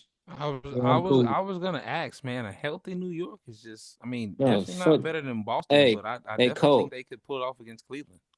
Hey, Cole, fuck New York, bro. We Damn, don't, we don't do that here, You bro. niggas gonna die in the damn. playoffs, bro. We don't do that here, bro. And Colb, it's really because they gonna gas out. Yeah, that's what I'm Yeah, saying, bro. that's the only Kids reason, playing bro. niggas 48 minutes a game, bro. They gonna That's gas the out. only reason, bro. And they bench You players saw, not gonna be ready. yeah, you saw OG the other day when he got fouled. He was just laying on the floor like, "Fuck, bro, just take me out." I'm gonna take my break so I can get them. Bro, I am tired, bro. Give Tibbs me. and Quentin and Quay know I love Tibbs, but Oh, he's Tibbs a great coach, bro. He Tibbs just ain't don't gonna got never Tibbs. It's gonna be hard for Tibbs to win a championship with just the way he manages games, bro. Yeah, bro. That's Nah. why D Rose career got messed up. Bro, Cause he Tibbs. single handedly fucked D Rose whole shit up, bro. Yes. Single handedly. Them niggas was up about 40 on us in the first round. Game 1. That's crazy, Tibbs. 2 minutes left. D Rose still in the game, bro. Like, why? No, he's supposed to put John Lucas in the game when they Yeah, up by man. 30 with 2 minutes left. He on, bro, and he on some different shit, bro. For sure. But That's the only reason why I don't believe in New York, though. Just that. yeah, because they starting 5 is good. Yeah. They starting They 5. were last year, that first round matchup against the Philly. They were gassed against us. Joel was just hurt. Okay, so look, real quick. I know I said blind rankings was gonna be the last thing we was gonna leave. Let's just. I'm not gonna do the play in shit. I'm not gonna do the play in shit 9, 10. Let's just say this like the old days. Let's just assume that everybody from 1 through 8 is gonna be in the actual playoffs. I'm gonna go by. I'm gonna ask y'all who y'all got with the first round matchups, and then yeah, YouTube. We're gonna get up out of here. All right. So in the East, I'm gonna start with the East because the West is gonna be more fun probably. In the East, obviously everybody gonna take the Cavs over the Hawks, right? Because the Hawks the AC. Oh yeah, for sure. All right, cool. Celtics, Magic. Everybody got the Celtics. Yeah. Knicks, Pistons. Man, I don't know. I don't either. That's where it gets spooky. I don't either. Them boys in that's too Detroit. bad. I Them don't boys in think Detroit. that- Detroit's hoes. ready to See, beat. they got them dogs. Kobe like Nah, that Man, them 3-6 niggas- is gonna get kind of spooky, bro. Detroit Y'all want to got them dogs. y'all can play 48 minutes, all y'all starters against Hey. us if y'all want to. I'd rather see like I'd rather see like either Detroit move up or Milwaukee move down and see like Indiana, Detroit, and Milwaukee, New York. Yeah, Milwaukee, New York with a healthy Dame would be lit. But Milwaukee, New York with a not healthy Dame, it's gonna still be scary for them niggas. Cause Giannis. Yeah. Is Bobby Giannis, Portis, is Bobby Portis back? he'll be back by the playoffs. I don't know how deep, but he'll be back.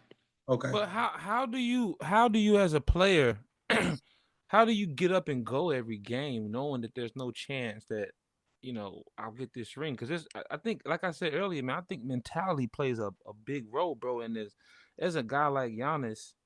Do I go out here every night and Yes, because Giannis is not like us niggas. That nigga is European. that's You can true. hear it in the way he talks, the way he leads his team. All he gives a fuck about is winning. He don't want no MVPs. He don't care about none of that other shit. Giannis wants to win games, bro. Giannis still play like he broke. Yes, he is literally the nigga that will go out there and just go win a game. Yeah. He's Okay. him, for real. He's not built like everybody else. He's actually like much different from everybody else. I ain't gonna lie, just to just to put in my answer for my own question, Knicks Pistons, just because of the experience, I think it would go 7 games, honestly. But I think just because the Knicks got the experience and they gonna have Game 7 in Madison Square Garden, I'll take the Knicks. y'all that high on Detroit for real? Detroit's good, bro.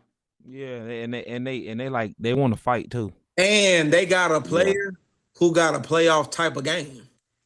Yeah. It They slows got a down. playoff type of game. And the matchups might get spooky with that too, because like who Jalen Brunson gonna guard? For real. Mm. And then they got Tobias Harris, who steady hand, he's been there before. They got shooting. Yeah, Malik Beasley been shooting the They fuck got out the Malik ball. Beasley and Tim Hardaway Jr. Bro, it's gonna get it can turn into something else. All right, Niggas just Pacers don't know. Bucks. Who? Pacers Bucks. 4-5. Pacers might sneak them if Dame not Is Dame healthy. healthy or no? I Is we think talking? Pacers hit the first half of the season or the Wasn't second that half of the that first was half of the season. that was the first round matchup last year, right? Yeah. Yeah, they beat them Okay. already. Yeah. Yeah. Just because they match The up well with Milwaukee yeah always. the first half of or the second half of the first half of this season, not Milwaukee, Indiana picked it up. Like they've been playing some great basketball, bro. Low key, they've been beating some good teams, bro. Like they're there, they're competing. They're back to where they were last year, pretty much. So I, it could get spooky, bro. I might And you know me, I ain't a fan of Kuz either. So ride with Indy. But you're not a fan of Tyrese Halliburton either. So pick Man, your it's poison. not that I'm Damn. not a it's not that I'm not a fan of Tyrese Short. I just don't think he's better than LaMelo Ball. No, you. All right, bro. We're not. All right, bro. Cool. I Next like Tyrese matchup, bro. Next Hold matchup, on bro. now, This Cole. nigga, this Now, nigga hold be on. shitting on Tyrese, bro. Listen, because this is a thing that's been talked about in the dropping downs community since we started. So, Jacoby, let's add you into it. Who you think better, Jacoby? Tyrese Halliburton or LaMelo Ball? Player for player. Tyrese Halliburton for sure. Okay. Okay. Wow, I was not expecting that. Yeah, Tyrese Halliburton for sure. But we Tyrese gonna roll. Halliburton. We gonna keep He work. rolling because I don't want an argument between you and Quay, bro. We good, bro. Nasty work. We good, bro. All right, so look, I know you over there fuming probably, but Quay, we're gonna table that. Oh, absolutely. That No, boy no, hot. no, no. It's all good, bro. Nah, that I boy hot expected in at it. this point. That boy hot in it. I expected at this point. Let's move to the West. OKC versus Memphis. Everybody got OKC. Yeah, Okay. Houston Clippers. that's gonna be a fight. Boy, Pretty good. 7 games. I'm ready to see that Zubac I'm going Alperen LA. Sengun matchup. I'm going LA too, I'm cuz. going LA. Off playoff experience, off of Zoo. I feel like Zoo. Well, now they got Steven Adams in Houston, don't they? They got Steven Adams and Alperen Sengun, bro. That's gonna be some matchups, bro. Ah, That's gonna be a fight, bro. I'm going with Ty Lue. Oh, now they got Udoka though. God, I don't think the Rockets are ready, bro. I don't think I Jalen got Green. LA. I I don't got think The LA. Jalen only Green gonna show up in the playoffs. the only problem with the Rockets is that they ain't figured it out up top yet. They don't know who that nigga is gonna be. And that's what I'm saying. Like when it That's comes the down to it, only thing. if the They got game, if they're everything like, else. They got say the game's like within like 4 points and there's like 2 minutes left, I don't know what the They Rockets gonna got, do. bro, literally, they got everything else, bro. They just ain't figured it out. Who gonna be the nigga that's gonna do that shit for us, and bro? what's crazy is they got to figure out because they got 3 potentials. Yeah. Shingun, Jalen Green, Amen Thompson. Who y'all building around? Because Amen Thompson, I think Amen Thompson gonna be that. I'm not building around him yet because Not yet, no. 5 yeah, years yeah. down the line.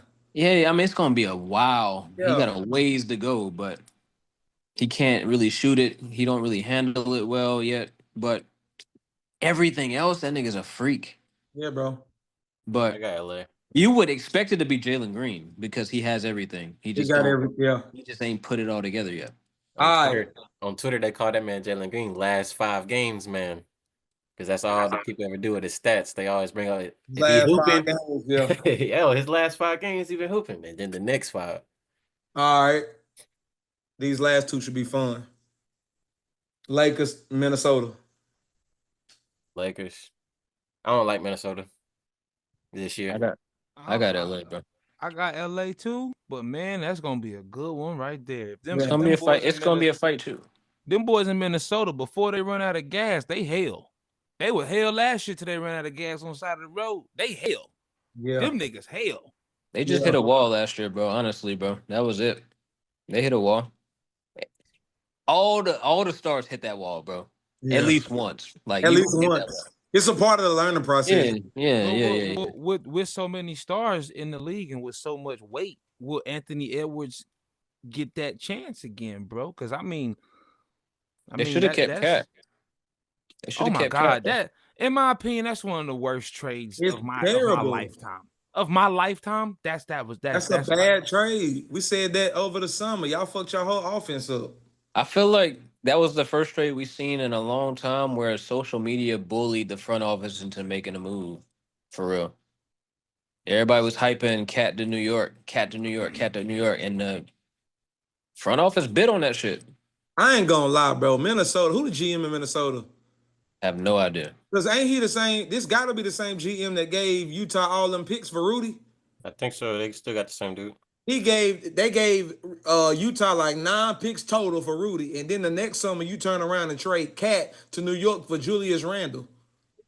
Yeah. Come on, fam. What we doing? But anyway, last matchup, Warriors Nuggets.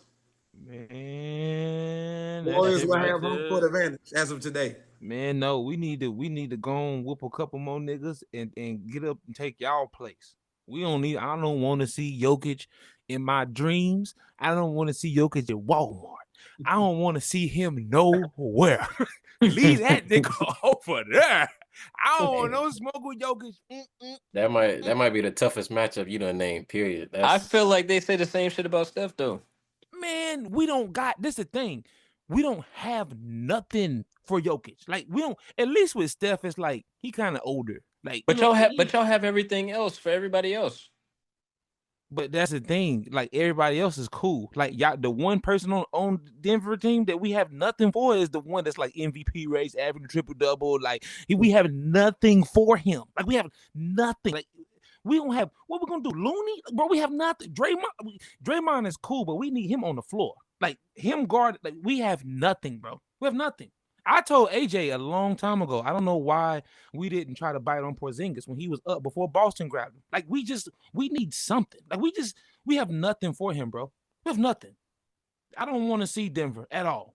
I'm not gonna be like I'm taking Denver. I'm taking Golden State. But it's like I don't want that. Hell no. Well, I wanted y'all to know that the difference between the 3rd seed and the 8th seed is 2 games.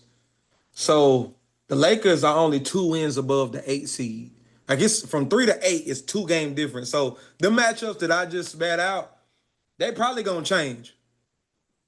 Like they probably gonna change. It might be Golden State versus the Timberwolves, or Golden State versus the Clippers, or the Lakers versus the Nuggets, or the Lakers versus the Grit. You don't know. You know what I mean? So we gonna see. It seems like all them matchups is crazy. It seemed like the only teams that I'm really that probably will bust my mouth open is the Rockets. I'm thinking the Rockets is the weakest link. That's Rockets and the Grizzlies. I mean, even though the Rockets, I don't know. Grizzlies are the walking lick out of everybody, I think. Because they're just not that big, and Rudy is a liability, but not the. I said who did I say? The Grizzlies. Yeah, the Grizzlies. I meant to say the Wolves. You think they are walking lick? I feel like they're the biggest walking lick out of all them matchups. Ooh. I feel like they are. Okay. It's Houston for me. Just because I feel like that's mine too. That's mine. They building on Houston. I feel like Houston got the dog. They got all the young. We ain't really fighting for shit. So let's just go play. They got Ime coaching them. I feel like they might be able to scare some niggas. They might, because y'all know I talk about playoff experience a lot, and they do got Fred. Fred's won before. Steven Adams. They got Steven Adams. So it ain't like they just young as hell. Yeah, they got some pieces, bro, and they got a good coach, bro. They got Dylan. I know a lot of people don't like Dylan Brooks, but this is the thing about what you're saying, though, bro. Like I'm looking at these teams right now. Everybody over here got playoff experience. Like I'm talking like the Lakers, like current players have won rings. Sure. The Warriors, current players have won rings. Like the Nuggets have won. They current players championships. The Timberwolves almost got there. The Clippers, them niggas is hella experienced. They got a player over there that has a championship. The Grizzlies, in my opinion, the weakest link. The Rockets, another weak link. But even the Thunder playoff. This shit is loaded, bro. This shit is loaded. I mean, the Rockets and the Grizzlies.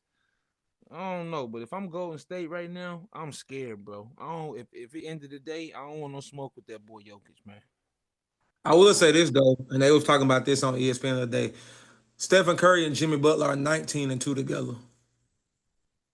Exactly, bro.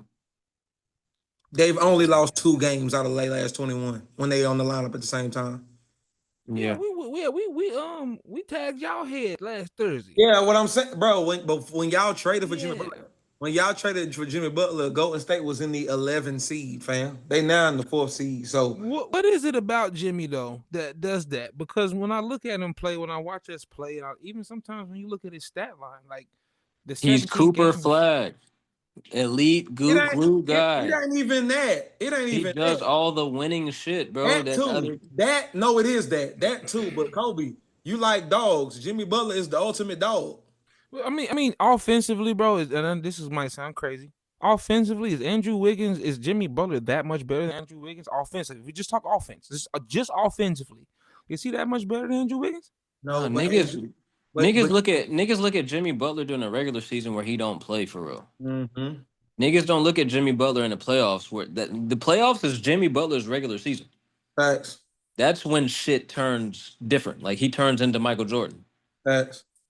We just watched that nigga go from the play in to the finals last year or 2 years ago. From the play into the finals. Yeah, it is No, crazy. no, for real. The No, I play know. in From to the the play finals. in to the finals, bro. He does this shit in the And That they were means playoffs. they won they every. had to did they had to play 2 games in the play-in? Yes, Yeah, that's what I'm saying. Yeah, they and wasn't even just then a and then every series they didn't have home court. Jimmy's All them him, bro. game sevens he went on the road. Bro, he is Michael Jordan's son, bro. When it So comes to this playoff shit, he does that. Jimmy Butler smart. He played defense. He know when to cut, how to cut. He's unselfish. Jimmy Butler is like Draymond in the sense of Jimmy Butler. No, man, we found a Steph.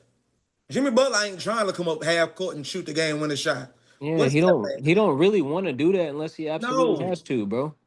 He's just gonna make the right play every time, bro. But and he he does it probably at such a prolific way, bro. It's like elite. out of everybody that's about to walk into the playoffs, he probably the most hungry for a chip out of everybody. Absolutely, bro.